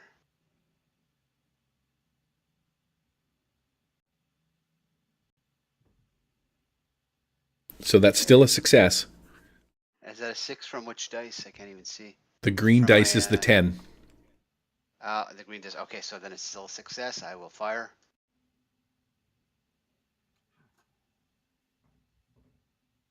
Nine, 10 points of damage. Okay, so that second shot, the first one stunned it. It stops for a second. It looks down like, holy crap, what just happened kind of a thing.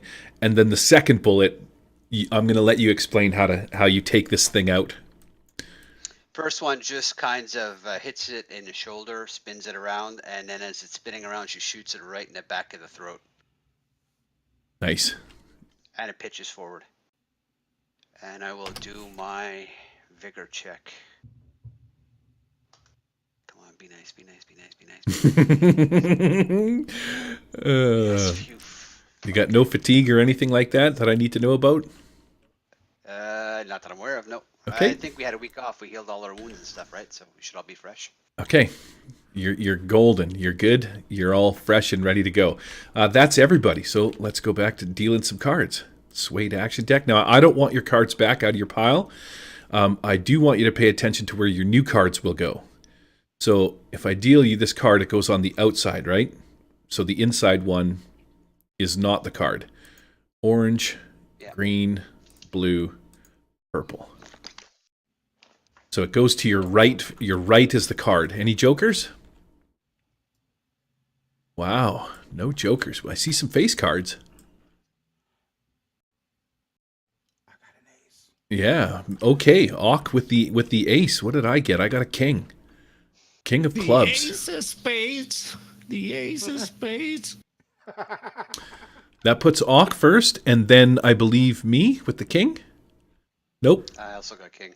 I'm clubs. You're diamonds. Yep. So Auk, me, Daryl. 5 and 4. Auk, me, Daryl, Eric, and Matt. Cool. What are you doing, Auk? Ock is gonna. Can I make it to this dude? Sure can. Ock's gonna go ahead and, with his big lumbering steps, is gonna go ahead and run over to, or mosey his way over to this dude and says, "You bad." That's, You're not nice. yeah, that's all Ock's got. And so he's just gonna go ahead and frenzy this bastard. Frenzy is awesome, man. That's the best. Let's just see what pops up here. All right, so I got a 10 on 1, so that I would imagine that is. Oh yeah, shift 1. They have a parry of 6. That's going to be a hit with a race. For you, Gary. Oh crap! And so I got another 10. I got another ace.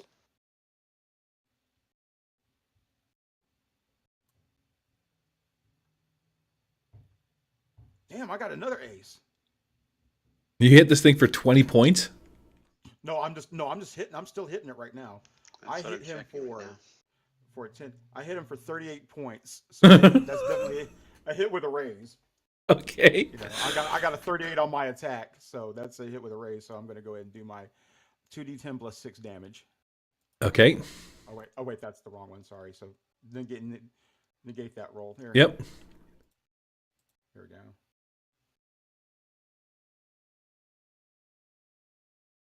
Oh, No, that's getting banned. how depressing is that roll? The other one, I was like, okay, but no, I'm going to go ahead and. There we go. Gritty damage. Lay it on me. That's It's better. All right, gritty I'll- damage. Isn't that a standard setting rule? You can Benny for damage? Yeah, gritty damage is where you take It's a blood wound and and- guts. You're Oh. talking about blood and. Blood and gut. But yeah, I got a 10 on that one, and I'll take that 10.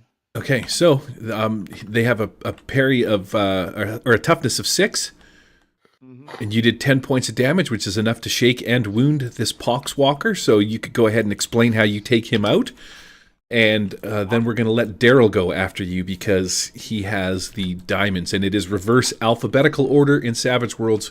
Normally, when I play with my regular group, I just play alphabetical because what's the difference? But rules as written are reverse alphabetical. So Daryl will go next. How do you kill this guy, Auk? Ock runs over. He plants his foot right in this guy's gut, and hopefully that's enough for him to double over. And as soon as he does this, as soon as he's double over, Ock's going to take his axe and just bury it right into his head as he comes up and he slams his knee into the guy's face. Nice. Oh, fantastic. Okay. And so that's what Ock does. He slams his chest.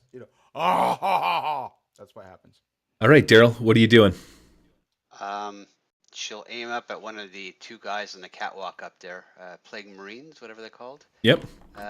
Or which one? What do they have? You know what? I'll shoot at the gunner, guy with the bigger gun. Okay. And she has a -2 to hit him due to range, so she'll shoot and hopefully hit. Be nice dice.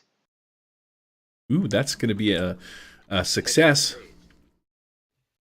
Hit with a rate. No, a success. You're right. Sorry.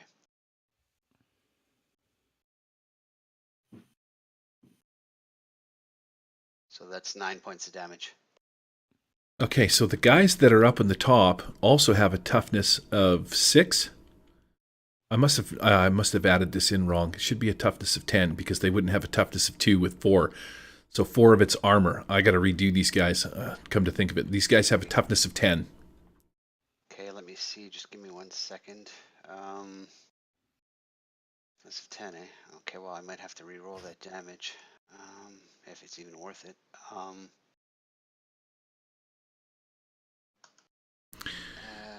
I'm just wondering if the standard gun has some sort of AP. I don't think it does, eh?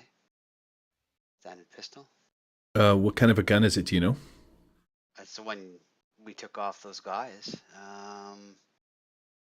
It says AP1. Yeah, so it would reduce. So that just drops them down to a toughness of 9. 9. Okay, so then I guess I'll have to re-roll. I will spend a Benny. One of them. Okay. Oops. Again. Let me get this off here. I'll just drop it wherever. There. And 1, 2. Ah, fuck's sake. Do I have to keep that or do I keep the other one? You can spend a Benny and take the higher of the 2. Yeah. Okay, well then the other one would be 9, and they have 9 toughness, 9 with the thing, so it equals their toughness. I don't know what that happens then. Yeah, he's just shaking. Or they're shaking. Okay, better nothing. Now left one or right one. The right one. Okay, so let's see if I have. Oh, I think I have objects, saved objects under. Yeah, the gunner guy. Tools. His name is. Condition tokens. Search. Oh. Well, that's not what I thought it would be. I thought I would have a token there. Area templates. Note cards. Okay, that's cool. So one of them is shaken then, which puts it at my turn. So I got to make a vigor roll to see if I unshake. They have a vigor of. Spirit. Or sorry, spirit. Spirit of 6. Ooh, he might get stuck in his shaken mode. Nope, that is a success. All right, armor dude just shakes it off. He's like, He mumbles something in your general direction and he points a finger at you like you're fucking gonna get it. But before he does, you see him reach down into the folds of his fatness, and he pulls out this like round device and he sticks his finger and he pulls it out and he throws it at Auk. Grenade damage coming up, my man. So he has a throwing of 10.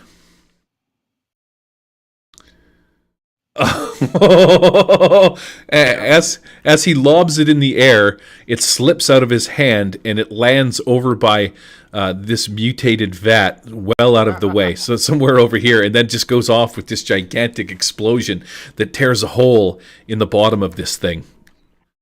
The other guy that's standing beside him punches the first guy in the face like he's a complete absolute idiot, grabs his big gun, which is this machine gun looking thing, and he is going to try and shoot at Auk as well. Now he's got an M60, a shooting roll of 10.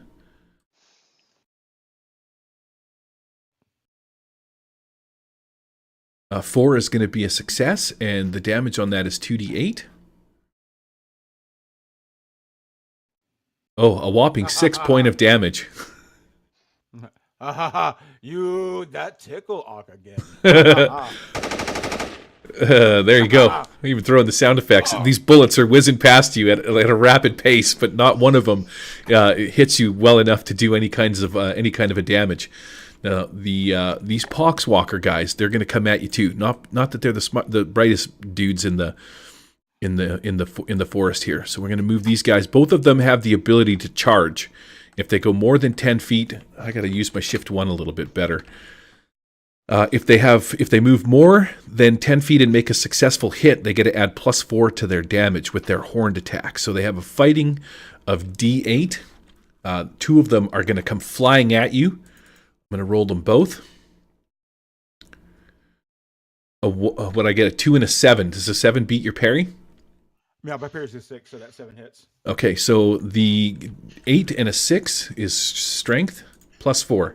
Whatever this roll combined is, +4 is the damage. So 11 points of damage from this guy jumping at you with this horned notch on the top of his head. Thank you, Gary. For the first time in this game, I am actually shaken, and guess what I get to do on my next turn?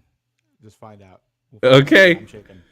Go ape Fantastic. I'm gonna notch your shaken into the deal there, and I believe that is all of my guys. Now, during this round, you hear this sort of siren go off, and it makes this weird noise like "reet, reet, reet," and you can hear the clanking and the clinging of a few noises from the back here, and this deep-voiced creature is sort of prominent from over in this area here, and this is going to be like the big boss man. He comes out, and you can't see him yet, but there is a large thunderous noise. Now, I have a question. Your card, he's the wild card boss, but your card says play on an enemy wild card in the first round of combat. We are 2 rounds into it. It's useless. And that was totally by fluke that I had him off in another room and come in this round. So I wasn't, trying to screw you, but yeah, the giant boss man's about to. Okay. Cool. So after Daryl is Eric, and then Matt, Arnond. 6 and a 4. Yep. Arnond, what are you doing?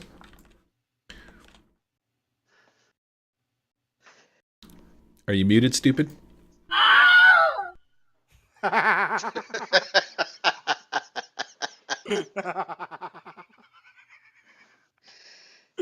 can't help it, man. The Wilhelm scream gets me every time. Sorry, I was in the bathroom. Stay. Thought I was going last. Didn't Your card's to the right, so you have an 8, or you have a I have 6, a 6? and Matt has a 4. All right. Oh, I see what Matt did. That's actually pretty interesting. You see what Matt did? He flipped his card over so that it's face down. So if you take your card and you flip it over, the reason is in Tabletop Simulator, if you leave your cards in the pile here, I can reset the deck without having to screw around with them. So yeah, if you've got a card that you've used, just flip it over, and then you'll know. So this 6 I would flip over. Oh, fantastic. All right. Can I reach these 2 pox walkers here in one round? Sure can. All right. I can grab my mini. Why does it say Mong Man anyway? Blame Harrison. Harrison fucking Mong-banged you. Fucking asshole. All right. Is he alive? There you go. Who? The con cred got him, I guess. I don't know what you're talking about. All right, I'm going to use my frenzy edge, so I'm gonna roll 2 fighting die and 1 wild die to All attack right. both these guys. Let me have it. Let's see. So that'll be 2d10 and then 1d6.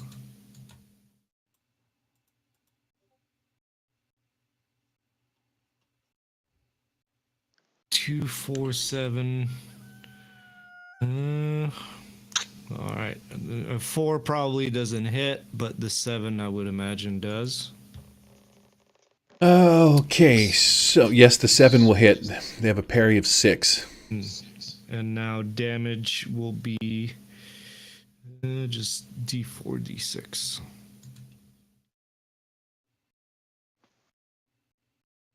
Or 4 damage. That's it. Probably not enough to do anything. Nope. So that's it. Okay. Mr. Krabs? Mr. Krabs is going to use a card. Okay. So I'm going to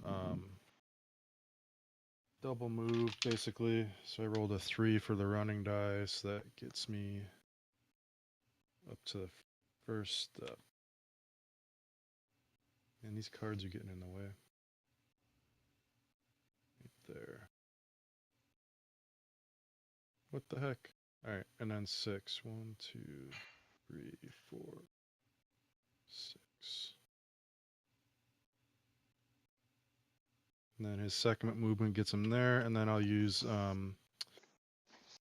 my burst on these guys. So it's a cone template. I don't have it. Okay, I do have a cone template. We'll search this one here, and we will bust out the cone template. I will drop it roughly in here. And now cone template is 18 yards long. Every 2 squares, or 1 square is supposed to be 2 yards long. So in total, this thing should be like 9 squares to be sort of accurate.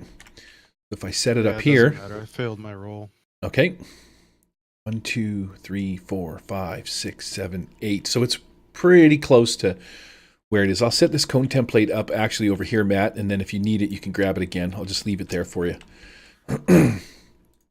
All right, so you duff whatever it is that you're trying to do. Yep. That's all I can do. Search. Infinite bag of condition tokens. Oh man, I still have it. There we go. Okay, sweet. I wasn't sure, but I was pretty sure that I created some Savage Worlds tokens. Go. Leave these things laying out on the table for you guys to goof around with. Let's deal some cards. Round 3. Deal. Red, green, blue, purple. I have a 7 of hearts. We got a 2. We got a 3.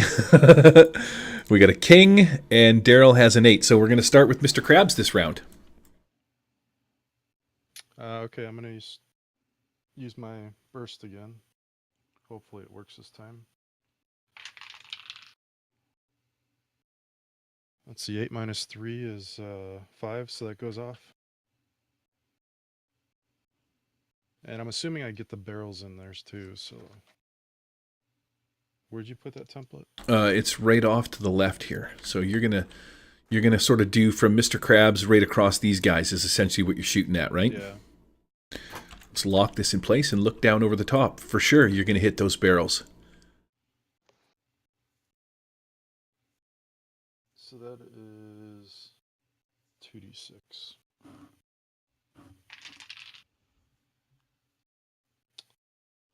So that's 5 damage. Okay, these weak ass Sorry, old no, 10. It's 10 damage. 10 points. So these weak ass old barrels that are right here both explode when you cast your spell in this general area, and each one of them is going to give you another 2d6 points of exploding damage in, let's say, a medium burst template, which I'm going to say will hit both of these guys as well. So that's another 6. For a combined total of 16. to both of those guys up there, they both have a toughness of 10. So yeah, you just literally, well, I'm going to let you explain it. I'm going to get rid of these 2 guys. And tell us how you take these guys out of the battle. Along with those tanks. Mr. Krabs is like opening and closing his pinchers as he's moving his 2 hands at the same time. And he's speaking these weird archaic words that nobody can understand. And this fireball lurch, or this flame, it's like the flame just erupts from his hands and engulfs these 2 guys. And you see the 2 barrels just explode and causing an even bigger fireball. So that whole area is covered with black scorch marks and blood and guts. Nice. Who goes after Matt?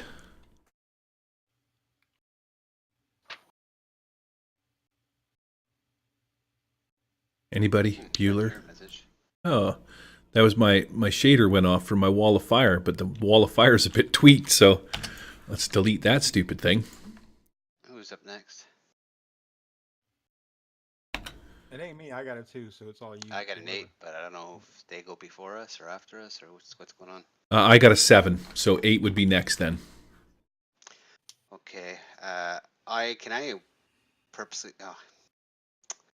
Shit. Okay. Well, I'm gonna move up here. Right there. Oops. Whatever. You fucker. There we go. And she'll check. She's actually a bit closer than that, right between both barrels. And she'll target these 2. She'll do a multi-action. Okay, Okay. shoot away. And Shoot into combat, Daryl. Are you shaking? me? Yes. I have. Why do I have you marked as shaken? I'm I don't think shaking. anybody even shot me last round. I had Yeah. nothing happening to me. Must be pressing the button. But might have been me moving my things too. Mhm. Yeah, I'll shoot them. What happens if I shoot in combat? If I get a critical miss, I hit somebody? Oh, I'm pretty sure that's what happens. Yep. Or did I roll 1 or just 2? Just one. Okay, well that's You're shooting as a likely hit. D10, right? Yeah. And let me just roll the second one just in case it aces. I doubt it. There's your wild die. So a Okay. 2 and an 8. 2 and a 6 because I'm multi-actioning. So that's Yep. 1, 2 damage for the first shot. Plus 1. So a 5. combined total of 10. That's going to be enough to wound this guy. Which one? You're going to shoot the first one here? Yeah, This guy? closest one to me. Okay. So he just immediately like takes a few steps back. And I'm going to let you describe how you take him out. We're just left with the horny whip guy. She's just shot him right in the thorax, and he just collapses like a ton of bricks. Probably hit him in the lungs. Nice. And you got one more shot. Okay, why is it not rolling with that 6? Okay, roll. Fuck. I had to roll and it clicks twice. Ignore that roll, whatever it is. I'm gonna do a separate one. Okay. There we go. That's a 4, that's a 2, it's a miss. Okay, so your second shot just sort of shoots off into the distance. You can hear it ricocheting around in the back of the room a little bit. And she's crouching by the barrels. That's it. Okay, Burn it, fantastic. I am going to flip over your 8 because that is a fantastic idea, which leaves me with a 3, a 2, and that puts me at up. A large, booming, thunderous noise can be heard from over in this direction. And then into the view of your general view, this huge monstrosity of a creature. Just, he's got all sorts of skulls, and he's carrying this great big axe, and he's looking around, and he says something weird, like, oh, blah, blah, blah, blah, blah, blah. And as he says that, he looks down, and he sees that basically everybody all of his friends are gone, except for this little poxwalker guy in the bottom. And this guy looks up, and he says something back. The two of them are having some kind of weird communication. And then this guy out here, realizing what's going on, that you guys are intruders and have slain all of his compatriots, he sort of goes into not so much a frenzy, but he starts fucking freaking out a little bit himself. And he lifts up his belly, and he pulls out from underneath one of his fat flabs. He's got like a bazooka hidden in there. I do love me some bazookas. And yeah, he comes out and he sees Mr. Krabs. He's talking down to this Poxwalker guy, and the Poxwalker, although he's like trying to fend off Mongman and Auk, he points at Mr. Krabs and he's like,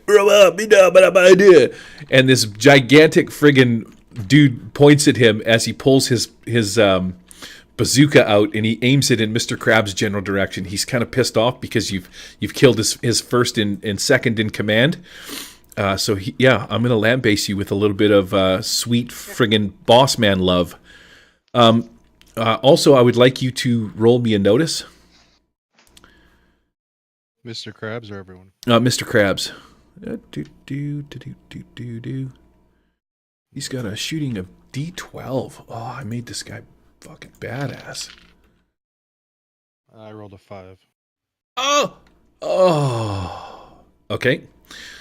So it was almost a 10, but he's going to hit you with a simple success. So the bazooka damage is 4d8.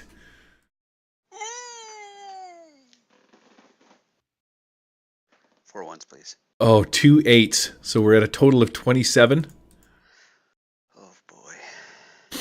Yeah, I think it's safe to say Mr. Krabs is dead. And double ones, 29. What's your toughness?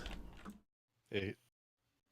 8, and I rolled 29. So it's going to be a hit with 4 raises. So you're going to should be 5 wounds. So you can still soak some of this. If you make a successful soak, that'll put you at 4 raises, which will still be incapacitated. Hey, you know what? Look at that card I just. You suck my bag. What is it? Lucky break. What happens here? Play this card to completely negate the damage from one successful attack. I hate you so much. I hate you so much, Lamoureux. I'm going to flip that over and stuff it back in your pile.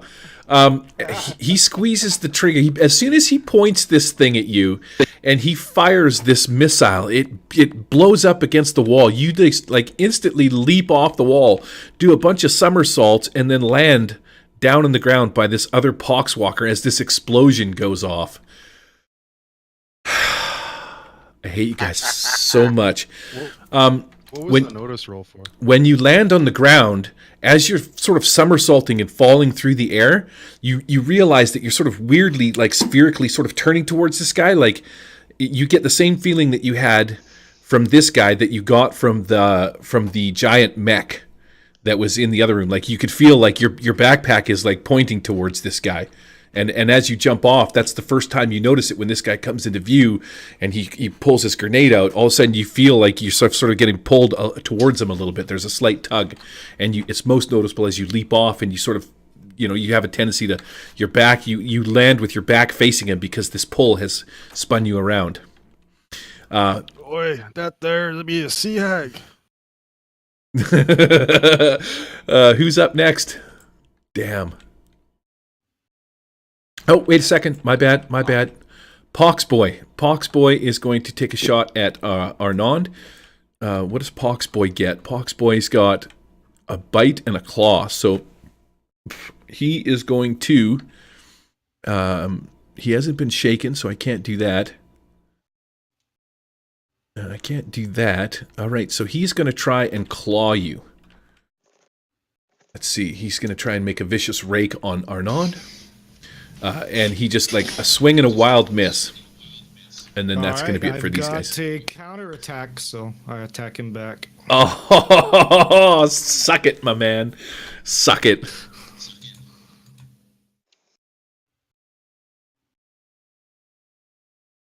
What's that? A 5? Is a 5 enough? I think he's got a parry of 6.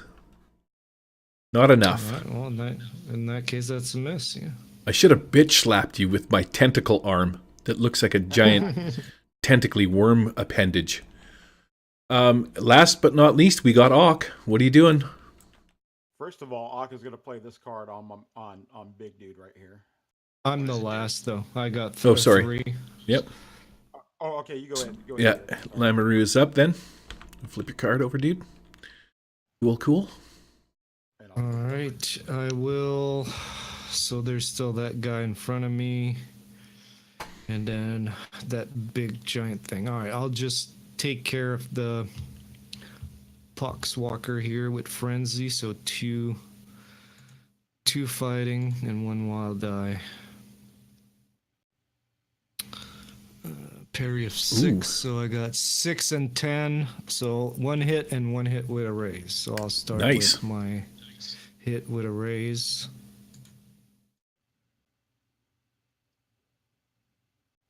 Total of 6 damage, so enough to shake him, and then just my regular damage with the other one from my rapier, which is a 7, enough for a wound.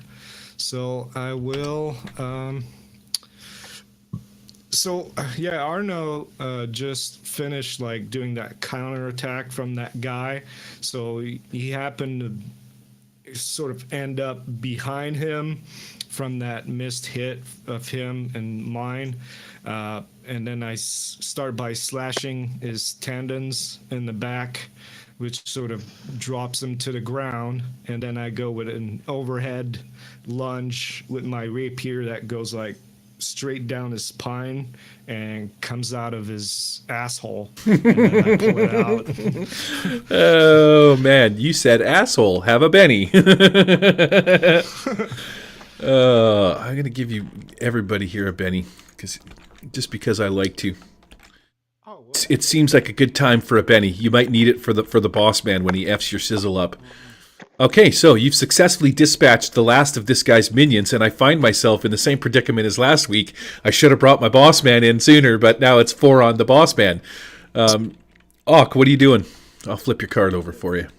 And I'll use my movement also to take cover. The rest of my movement, I'll go take cover behind, in between those two vats here, right there. Sorry. Nope. Wow. So I just played that card. Yep. And that card is payback, and it says you play it on a wild card. It says so any of my attacks, my damage inducing attacks, will be at a +2 against this guy. Now, what you got to understand is Ock is the first time Ock has actually taken damage, any type of damage in the game so far, and he's thought he's pretty much invulnerable. And so now, even though these guys have have been laid to rest, Ock is fucking pissed. This is the first time he's gotten pissed. Somebody's like scratched him a little bit. Ock just went babe shit. So I'm going to voluntarily go berserk because this is going to be awesome. Ock sees the big guy, and Ock just sees red, and he goes, "Ah!" and just screams as loud as he can, because he got his fur matted, and so he's going to run up as much as he can, just like haul ass to this guy, and he's going to start cleaving the shit out of him. Okay, this guy is 20 feet up in the air on this top level, so you would have to take the stairs. All right, so Ock is just gonna go ahead and run, right about. In fact, let me do this. In fact, my turn is just gonna be to run. Okay, so I'm gonna say you can get to where you're at now, and then if you want to roll your pace. Yep, I'll do that real quick. Bloop. You let a frenzied scream and move one extra square. Oh, yeah, that's it. Okay, so that's back to me dealing the cards. Here we go. Deal red, orange, green, blue, purple. I got a 3. Somebody get a joke. I got an ace. We got 2 aces on the board. A 10, two aces, 2 10s, and me at a 3. Now, what's that?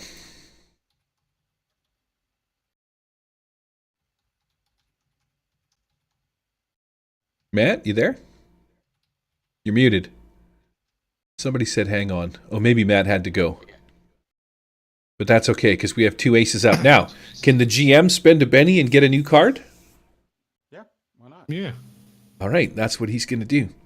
I got me Control C, so I'll put my bennies here. And there's 1, 2 for my wild card and 4 for my players. I'll delete one of them, and I'm going to go ahead and grab myself another card.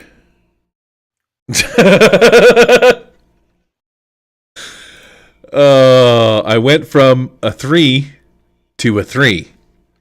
Nice. Oh my goodness. Okay, well, who's up then? I got 2 aces. Who's going first? I got ace of hearts. I don't know what anybody else has got. Eric has ace of diamonds. Hearts go first. Hearts Okay. first. I'm within short range now. Looking at him, is any part of him that's unarmored? Like his vitals or his head or something? Let's see. I would say, yeah, if you wanted to do called shot to the head or something like that. He has a few parts on his limbs. And yeah, he's got some sweet teeth in his belly. A nice horn busting out of the side of his head.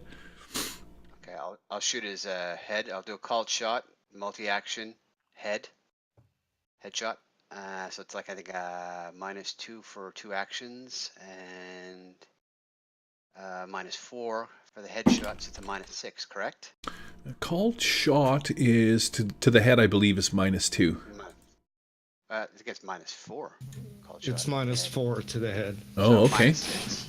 Wow. And Well, I will he's- play this because it's He's multi-action. pretty I guess. big though. Yeah, do I get a bonus? What size is he? Is he a large size creature? Let's see. Creature size large is how tall? How big? I didn't write it down, but I think I might it's about actually 8 just. feet. Okay. It's on 179, if I remember from my. I think size 1 is like 7 foot. Okay, so he is going to be. He would have to be. If size is 4, then it's Yeah. large. Then Okay. at 8, it's huge. Okay, so he normal typical height, he wouldn't be over 12 feet tall. Right? Right, you broke up. So he wouldn't be over 12 feet tall. He's Okay, probably so- like maybe 10, 11, 12 feet tall.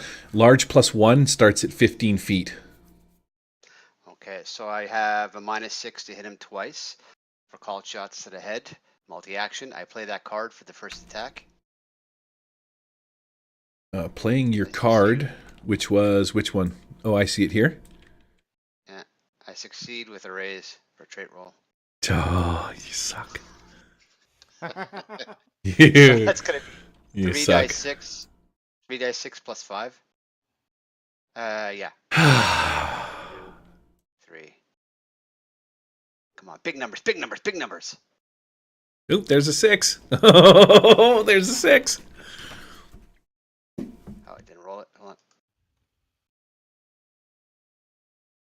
Come on, 6 again. So that's 16. Yep. And that would be plus 5, 21. Okay, so that is enough to shake and wound him. All right, I'll keep that. And I still have another attack coming to me at a -6. So I'll try that. See what happens. Maybe I'll get lucky. Come on, big numbers, big numbers, big numbers. No, that's a miss. I will spend 1 Benny to reroll that. I don't know where the hell I'll put it here. Just drop her anywhere you like. Okay. Okay, did a roll.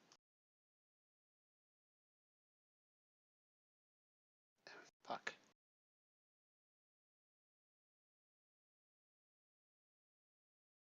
Nope, that's a miss.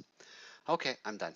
Okay, so your first shot takes this guy by surprise. He did not see that coming.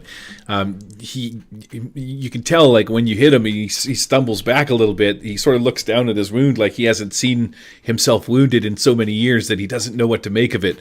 And he just kind of stands there looking down, like, what's going on? And then we go to Arnon. I'll actually move. I'll move right here, right by the bottom of the stairs. I still have my move. Okay, Do that. what are you doing, Frenchie? All right. Man, I don't have any weapons against that thing.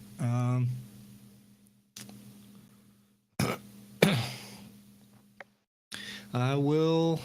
You know what? I'll taunt him. We killed your sister. Stupid machine. Be taunt.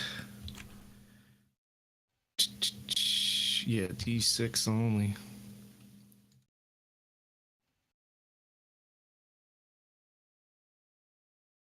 So a 4. And you know what? That'll stand. Okay, so it's a smarts compared. Yep. Okay, Let me guess, that thing's got D12 and smarts too. Huh? nope, but it does have a D10. D20. Oops, there's the 4.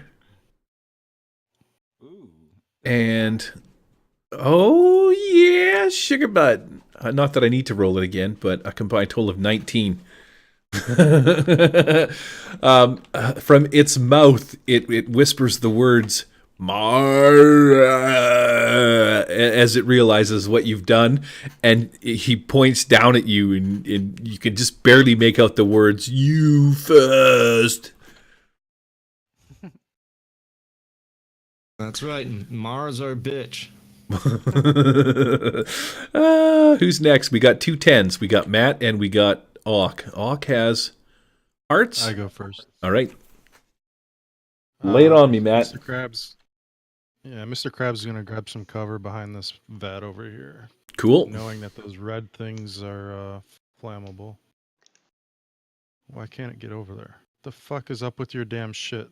I should allow you to lock things, but I'm afraid that you guys. Where do you want to go? Up on top of the vat? No, just behind it, so I can still get the burst shot off. Okay. I'll unlock Just you. like partial cover. Just drop it sort of right over there somewhere. We get the gist of it. Yeah, and I'll spend a Benny to reroll that. How many do I have? 2? I'm going to spend that last one. Okay. There we go. I got a 10 minus 3, 7 to hit. So you have 1 Benny left, or you used all your bennies? I used 2 bennies. I don't know how many I had there. Okay, you got 1 left. What? How did that shit happen? What are you guys doing? I didn't do any of that stuff, man. I just noticed that it was all the stuff that was just kind of like dragging around. Okay, I rolled a 13 for damage. I'm assuming I got the barrels right next to her in it too. So that's another 2d6, you said? Mm-hmm. For another 9, so 13 plus 9. So that is going to be a combined total of 22 on an already shaken and wounded dude. Oh, I see. You've like cleaned out your entire front tray and dropped it over on frickin'. I don't know how that happened, dude. Wow, that's kind of mean, throwing your fucking garbage on Daryl's table. I didn't know I was doing that. So. Where's my stuffs? Why do we have so many cards, man? Holy crap. Who's got any jokers yet? No, we haven't. I think you're rigging it. Okay, so you hit for 22 on a toughness of 16. So 16 on the toughness and 22 Hit and raise. is going to be, yeah. Now, because it's already shaken, is that going to be, that's going to be 2 wounds then. It's not going to be shaken and a wound because it's already shaken. So it's 2 wounds? That's right. Mhm. Wow. Look at you go. And these barrels explode.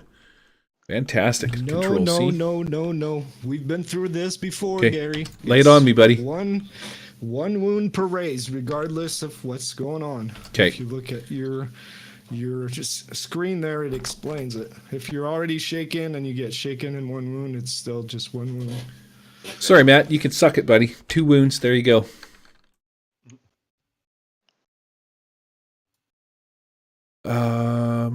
Who's next? It's me. I had that other. Are you sure? It doesn't feel like you have any cards. It feels like you gave away all my cards and all your cards. I didn't give anyway. I didn't do anything. You know, I look over at my thing and like my mouse is like grabbed everything and I don't have it. My cards are gone. I don't know what the hell happened, but I remember having. I think they're all in mine. You're worse than Daryl trying to roll the dice. You just messed the whole table up. All right, Uncle Jay. What's happening? All right. Man, Ock is pissed, and so he's all berserk and everything, and so he's gonna try to run up to this fucker.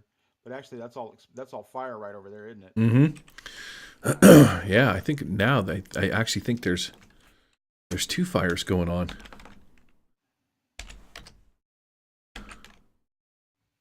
Oh, look at that. My fire's down on the ground there. There we go. 2 fires. Okay, you're going to run through the fire? No. Ock is not that stupid. He's you know what? You know what I'm gonna do? I'm gonna spin a Benny to say that there's another barrel that's right over here by me, and I want to be able to pick up that barrel and throw it at him. Okay. Take your Benny. Delete your Benny. Take my Benny. Can't you just run up to the barrels that are there? Are you telling me what to do on my turn, Matt? Don't take away my player agency. take away one of his bennies, man. That's what I do on my. That's what I do in my game. Well, Just pointing out the obvious. it could be a suggestion, depending how you interpret it. So yeah, I'm just gonna go ahead and grab one of these barrels and I'm gonna go ahead and fling it at him. Okay, fling away. Throw a barrel. Pick it up. Roll me your throwing. Do you have throwing? I don't think you have throwing. I have athletics, so everybody does. Oh, yeah, that's right. Suede, you gotta love it. I love Suede. Oh, look at that. So it's a 7. Now, what about, hold on a second here. What is it called when you're using a weapon that you're not familiar with? Improvised weapon. Yeah, improvised. Yeah, I guess improvised -2. weapons. So it would be a -2. That's what I'm thinking too. I'm thinking you're going to take improvised weapon penalty on this. Yep. Light, which is a medium, is a bowling ball, and heavy, head-size rock, metal chair, duffel bag full of guns, yada, yada, yada. So what is heavy then? Why does it not say? Should be strength plus D8. That's how we've been doing it. Okay, so did you succeed then? I think you duffed. I got a 7. I got a 7 with a I got a 7 with a, and then I'll take a -2 off of it, so that's a 5. All right, hit him with the barrel. All right, so here it goes. Come on. There you go. 8 points of damage. Nice. Okay, so this barrel, once it hits him, explodes. Again, like these barrels are, you can tell they've been sitting in here for some time. So when you pick it up, it kind of feels light and flimsy. And as you throw it at him, he sort of puts his arm up in front of it, and it creates this sort of wedgy, choppy kind of deal in it. And as it does so, whatever is in the inside of this thing just immediately catches fire, because he's kind of on fire right now from all the shit going on a little bit as he's sort of screaming and stammering around. And kablamo! Here you go. Look at this. Doesn't really do that much damage, but for effect, right? I got to throw these in every once in a while. Your barrel blows up. So bigger spirit to unshake. Where's my spirit? I got to make sure I look at the right guy. D8. Here we go.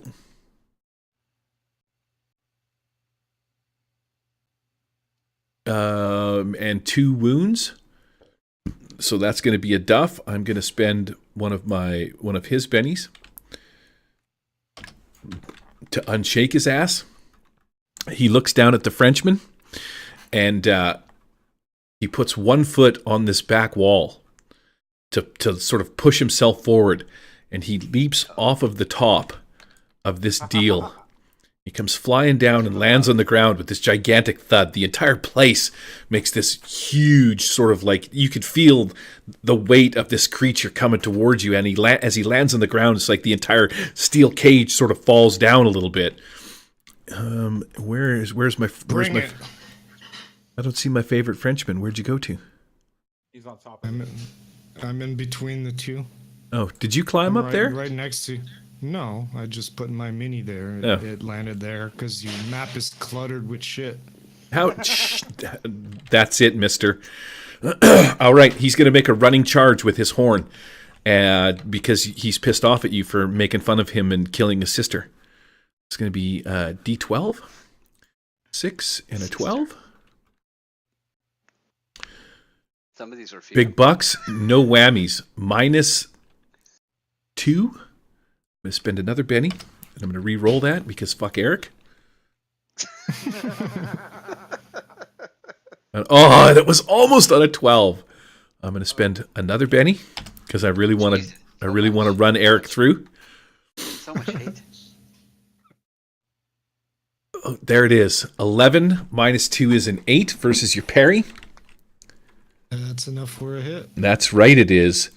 Horn damage is going to be a 12 and a 6. All right, big bucks, no whammies. Here we go. As he comes flying down here and tries to impale you for a whopping 10 points.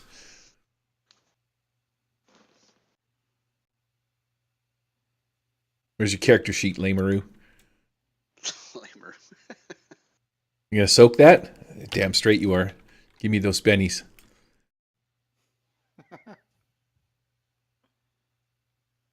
You got no wounds so far, so that's going to remove the wound and remove the shaken penalty. So you're fine. Are you muted? You're muted, stupid. Yeah, he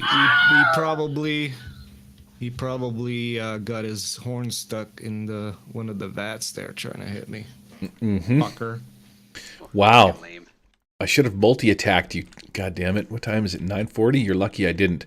Okay, so that because I was the last one, we're going to go back into dealing. So we're going to go red, orange, green, blue, and purple. Motherfucker.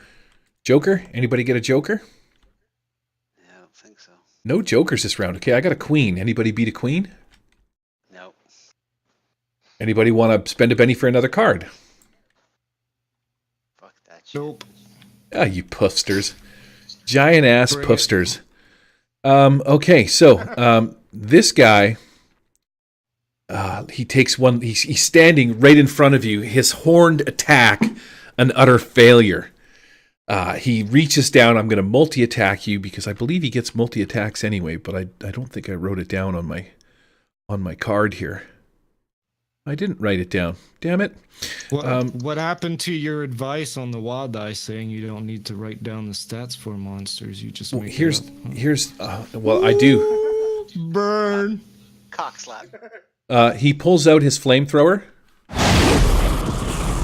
and turns you into ash. How does that sound? I'm going to make a fighting attack on you. I'm actually going to make 2 fighting attacks. He's going to try and claw you, and he is going to try and bite you as well. I believe he's got a fighting of D12, so here's the first one at -4, which is 11 minus 4, so that's going to be a success. It's a 7, right? 7. Let's see. 7. I got 10, 5, 7, 8. Parry. Oh. All right. So here we go again. Man, I actually have to roll high all of a sudden here. I rolled an 11 again. Oh, and you know what? I've got counterattack, bitch. Oh. Ooh.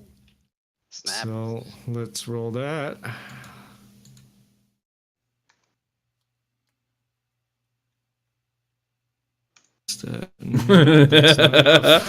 Your counterattack is the suck, dude. Yep. Okay, that's going to be it for my turn. Eric's got a 9 so far, so I'm saying Eric, and then Karina, Auk, Alright, and so Matt I'm last. gonna go frenzy on him. Mm-hmm. So 2 fighting attack, and I'm going to go wild attack, giving me a +2, but that makes me vulnerable. So 2d10, 1d6 +2. Oh yeah, look at that. 6s. 6s, bitches. So that means, another one. Oh, Wow. look at that. Is this going to be a hit with a raise? Yeah, a raise, and then the other one is 8, which should be enough for a hit as well, right? Yeah, his parry is 8. Alright, 2 hits. So here's the one with the raise. It's gonna suck. 10. Is 10 enough? Nope. Not to wound him or do anything to him. Alright, I'll spend my last Benny then. With my little rapier. 12. Is that enough? Is that enough to wound him? No. What about shaking? No? Nope. Alright, and then just a normal one. Big damage. Big damage. Nope.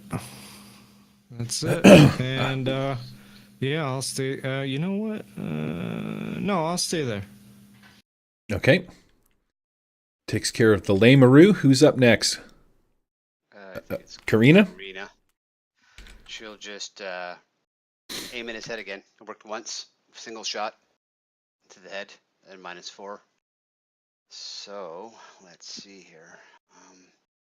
Let me just pull this back. Adrian.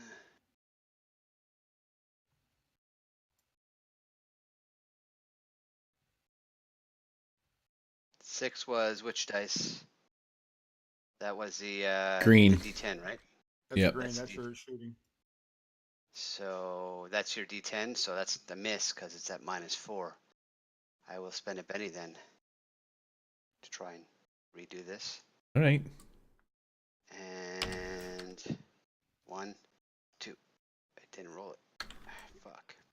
Daryl's. 6. So that's a 6 on a 6 Yeah, okay. And I'll do the tie 10. and a 3 and the 10. So I'll roll the 6. Okay, the 6. I need. Come on, big numbers, big numbers. 8. So that should be a 6. A 4. 8, 4. So it's a hit. Mm-hmm. All right. So it's That's 2d4. Called shot to the head, right? Yeah. Come on, big numbers, big numbers. Oh, that sucked. I'll re-roll that. Last one. Oh shit! I'll re-roll all of them. You're the worst at clicking the dice. It's awesome. There we go. This is a good one. This is the one? Yeah, 7. Ah, fuck. 7 plus 4 What happens when is you hit the 11. button. Plus 5, actually, it's 12, which Okay. does fuck all. Yep, still not enough to injure this guy. Next, and she will stay where the hell she is. Okay. After Daryl, we have Auk and then Matt. Auk and then Mr. Krabs. All right. Jump down to Still the all dust. furied or whatever is gonna run, or not run, but just like kind of amble. Can I amble my way over to the dude? Well, you could jump off the top and land on the ground. Alright. So All right, so I'm gonna jump. All thudding Hulk style, and I'm still all berserk, and I'm gonna run over here, and I'm just gonna go ahead and do my crazy berserk shit. Now my berserk, what I end up doing is I get my strength increases at die type, and every melee attack is a wild attack. So I'm gonna get a +2 to this attack. And I'm just gonna go ahead and try to levy a wild attack against this motherfucker. And can I use wild attack with frenzy? Or I guess does that work like that? Doesn't it automatically give you a wild attack? I think that's what it does, right? Yeah, with berserk, I automatically get a wild attack. I'm just wondering if I can use frenzy with it. Frenzy, yeah, I just did. All right, so I'm gonna use frenzy. I'm gonna use a wild attack on this motherfucker. All right, Finish him off, man. That's what I'm gonna try to do. Fuck him here up. we go. Hawk style. There we go.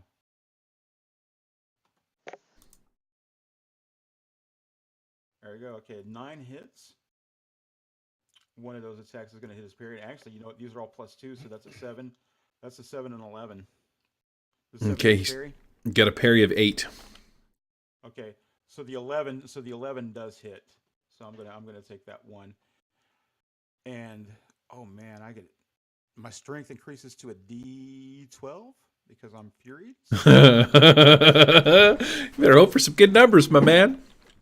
Good numbers, man. Let's do this. All right, so here's my strength damage. Oh man, I'm Betty spending my that last shit. betting on that weak ass shit. Didn't you get a raise? No, I didn't get a raise. I came close, but I. All right, so that's You didn't get a raise with 11? No, it no had 11 a because parry his of parry's an 8. 8. His parry's an 8. Oh, I was that's just right. shy. I was just shy. So that's an 11 for damage. Okay, not enough to do anything to the big creature. All right, so that is my turn. We're Mr. playing Matt? Rifts here. How dare you? How dare you? All Does his Mr. bad guys have D12 and everything. He's the boss, man. Come on. Look how big this guy is. Like, he's so big, he's crushing skulls. I just Well, really this made him a lot season- bigger. I just made him a lot bigger. Matt, what are you doing? What's Mr. Krabs doing? Do I know what these are? You would not know what these are, but these are probably the weapons that what's his face was talking about. In fact, you can see sort of beside them, there are these little tubes and whatnot. These little what look like missiles, kind of a things. You know, I don't think you would have seen any of these things, but you get the gist of by looking at it. You can tell that whatever that thing is on the ground would go in this hole. Okay, so I'm gonna pick one of these things up. I'm gonna stuff the shell in there, and I'm gonna point it at the guy while I'm holding it. Okay. Hopefully, I get the right end pointed. There is only one end. Those things are rocket I'm assuming launchers. It's like is that a shooting roll or something? Excuse me. Those would be like anti-tank guns, I'm assuming, not bazookas. It's a mortar. A mortar. Is there a mortar thing in here? Control F, mortar.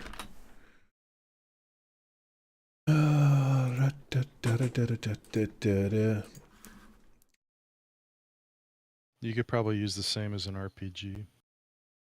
Okay, well, let's do that.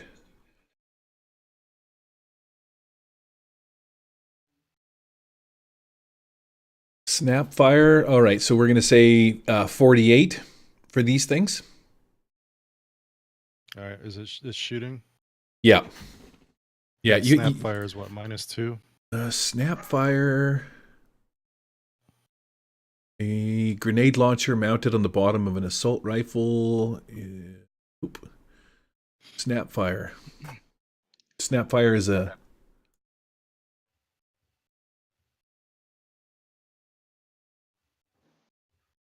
I don't see anything. I see that it says Snapfire, but I don't see what it says Snapfire does. And does it have a blast radius?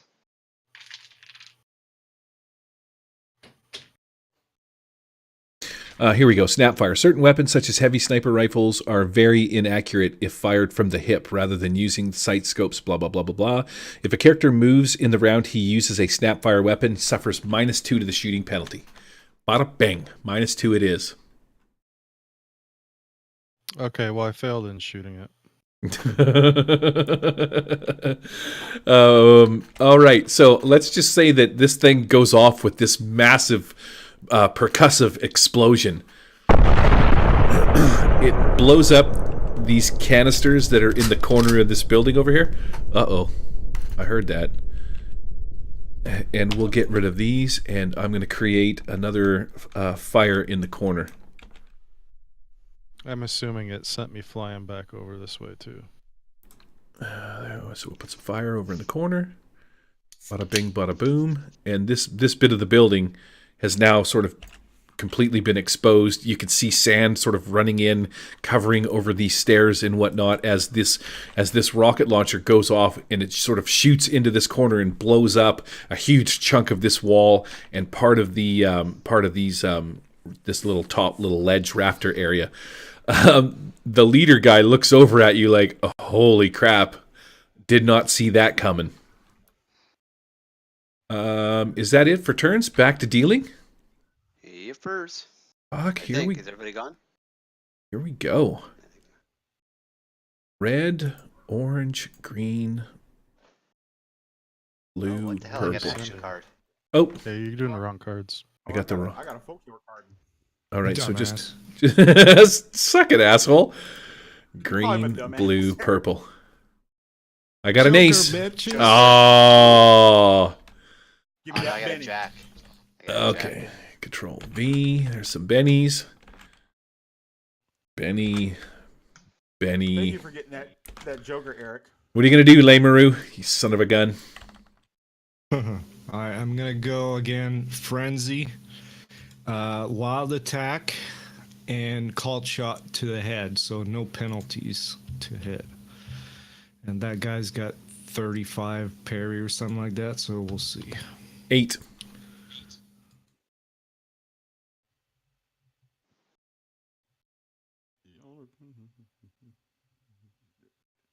Six and 9, so the 9 hits. And the 6 is an acer. Right? 6 is the white Oh, that's is the white die. Yeah, that's right. Yeah, that's Yeah, right. you better roll that shit, Eric. Thank you. So you got a So 10. 10, so 2 Better than hits. All right, so I'm gonna roll at +6 damage. Oh.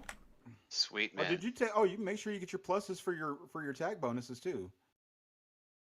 Well, that's what I mean. Joker plus the called shot plus. Oh no, actually +8 damage. Yeah. So the 'cause you got first wild one attack. is 15 damage So to close. the head. So close. Fuck you. Do you have AP on Was anything? there?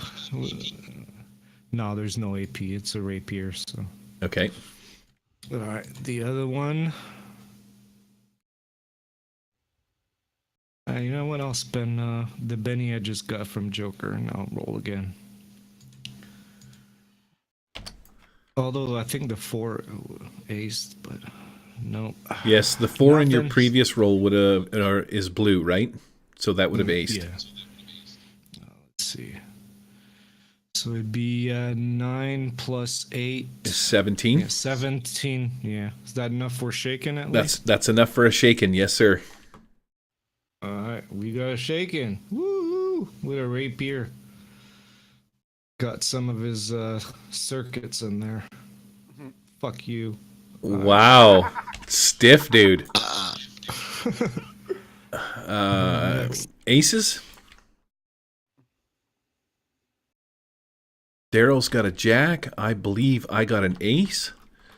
Okay, so I am going to make my spirit to unshake, which is going to be 6 and an 8. -2. Oh, he does not unshake.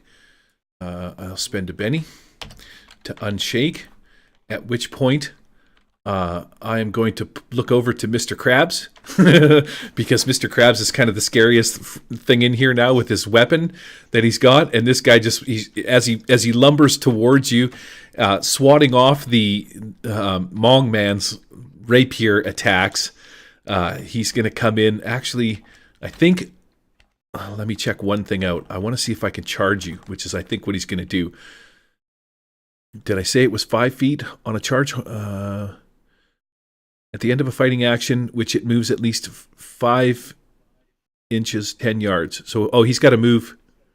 Oh, he's got to move 5 squares, so I can't do that. Okay. So he's just going to come lumbering towards you, and he's going to make 2 attacks. And I got a lot of negatives right now. 2 fighting attacks at multi-action, -4. Let's go.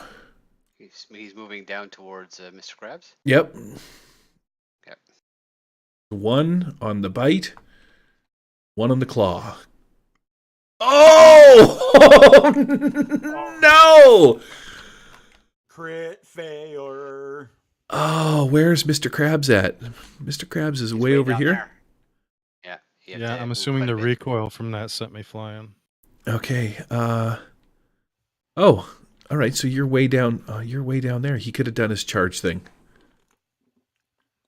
I'm going to set him roughly right about here, as he's making his way towards you, and he's cruising on his way down here. He's the rapier attack from Mong Man. Some blood gets down in his eyes, and he for whatever reason can't seem to get his stubby mitts inside of his face. And as he gets right up beside you and he makes these 2 sweeping attacks, his claw attack penetrates this gigantic tank, and inside of it is some sort of like sewage water that starts to seep out onto the floor and cover the entire floor in some kind of weird, gross septic goop. And I'm going to say that he gets his fist stuck in it for the entirety of this round, which I'm going to reduce his parry by 2. Because he's held up inside this thing on his second attack. That'll be his crit fail. So you got vulnerable then. Yes. Or distracted, I guess. Or distracted would, if he's taking a -2 and all that stuff. That's going to be my turn. He's locked up Willie in the corner. Eric's gone. I've gone. That's going to put us at Daryl. Is there seeing what Mr. Krabs did with those that thing he shot? Is there more than long? You faded out there. I don't know what you said. Sorry. Is there any more of the seeing what Mr. Krabs shot? Is there any more of those big boomsticks in the ground? Yeah, there's like 4 of them piled up over here. You can see. She'll grab it, quickly load it, and she'll move back here and shoot. Okay, you're going to shoot him at a -2. Yep. She'll give it a shot. Oh, fuck. She's always. Are you holding it while you shoot it? I hope so. She makes sure she's pointing the right way as well. Okay. 48 medium burst template. Oh, I'm shooting up, by the way. At his. Where you going? Okay, I don't want to hurt Mr. Krabs either. 120. That's not bad. Just shoot it, man. Don't worry about it. Nice. All right, so here we go. Let me just bring this up. -2 to kill Mr. Krabs with 48. Let's go. There's a 6. -2. Good enough, I guess. That's good enough. Roll some damage.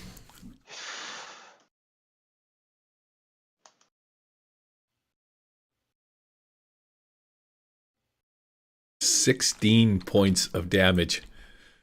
That is I will his Benny toughness. Okay. I will Benny that. I think I have one from Eric Pull the Joker. You want to take it off my... Here it is. I'll just put it over here. So, You still got to roll damage from me too, right? 25. I think one of them was an 8, right? Yep, one's an 8. So 29 points of damage. This guy, if you're going to let that stand, which you don't have any bennies to roll, absolutely turns into a mess of pink bits that spray all over the entire place. Now, do you roll separately for the damage you're going to do to Mr. Krabs, or does he just take the 25 as well? Or, yeah, I'm not sure. I'm actually, I don't know if I'm breaking up or you're breaking up, but do I have to, yeah, is it separate damage for Matt, for Mr. Krabs, or is it one roll? Should the be same roll standard? should be one roll. So he's going to take the 25 as well.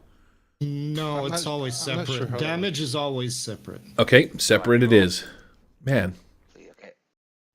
don't suck. I want to see some 8s. Would there be any cover for him? No. 19 and you Oh, rolled an 8? Oh shit, one's an 8. One plus one. 8? 8? So 19 and 6 is 25. It's the same. My toughness is 8, so All right, so that's going to turn Mr. Krabs into a top-notch piece of pink mist as well. You're Well, caught can in the he- explosion. can he soak? You can I try. can soak, but I don't know how many wounds that is. Math is not my strong suit. 25. 25 minus 8 8? is 17. Divided by 4, it's 4 wounds. Yep.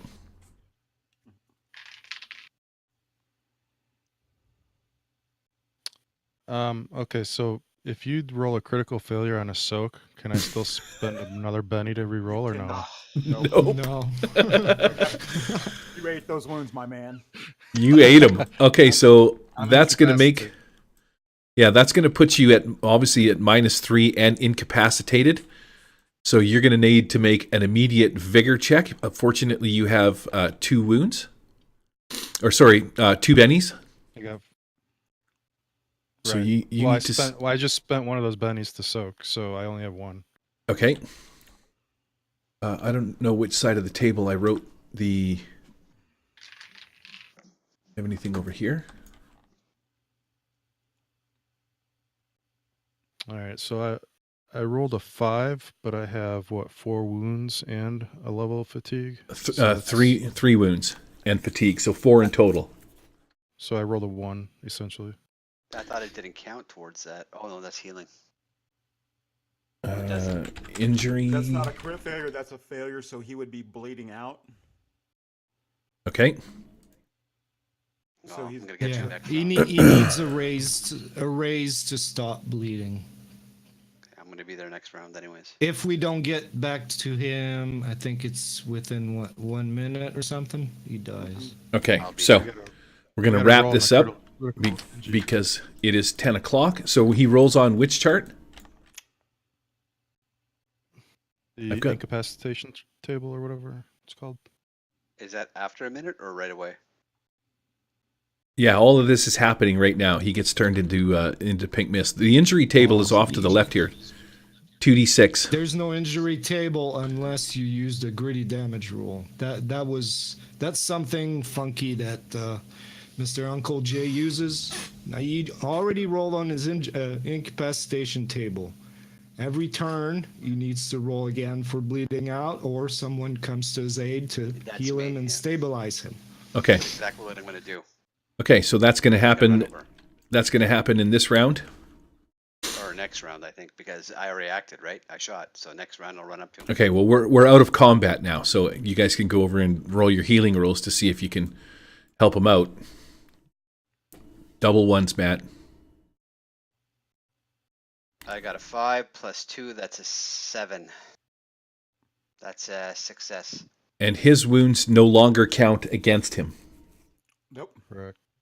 Okay, so you come back up onto your feet. You're no longer bleeding out.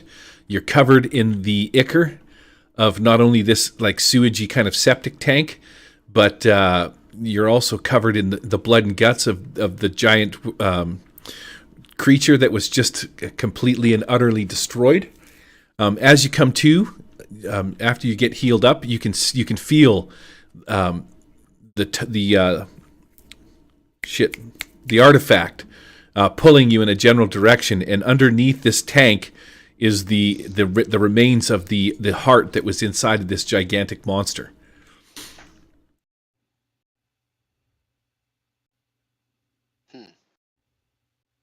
All right, so we got 2 of them. I didn't expect to fight another monster there, because weren't we going there to get weapons to fight? Gary's accelerating. Plot hole. Plot hole. Nope, just accelerating it because I only got one more, so we'll fight the last boss next time. But that said, you guys, as you can sort of do a little bit of a search through this area, because we are wrapping it up. I just wanted to show you one last thing. Once you come around into the boss man's room that you can see from the top where the computers and shit like that are, there's a bunch of notes on this guy's desk and whatnot. And then what I've done is I've gone and put this door in here, and then I've also set it up so that this slides out of the way. Boop. And then this one slides out of the way. I'll move this out of the way. Doot. There you go. And you find their little den of sin. Go check it out, dudes.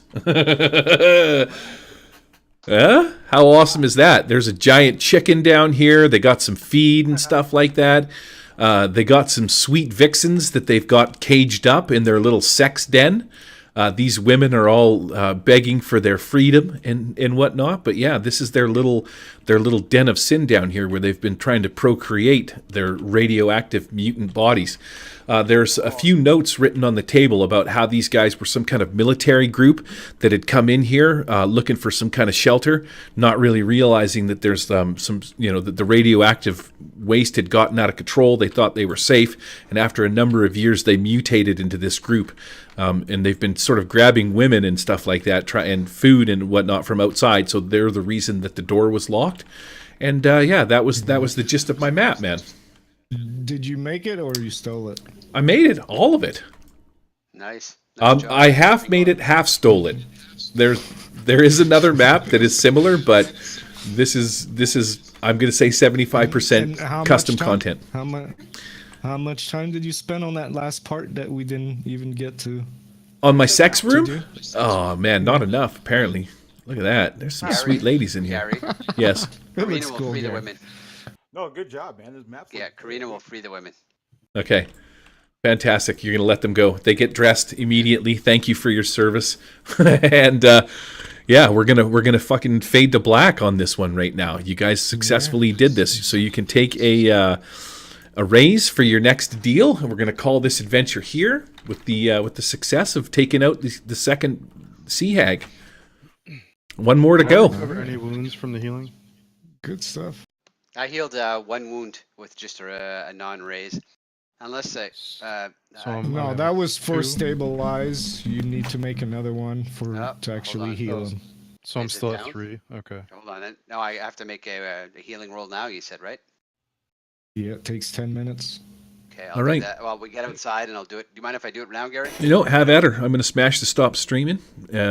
Everybody say goodbye. Or not. So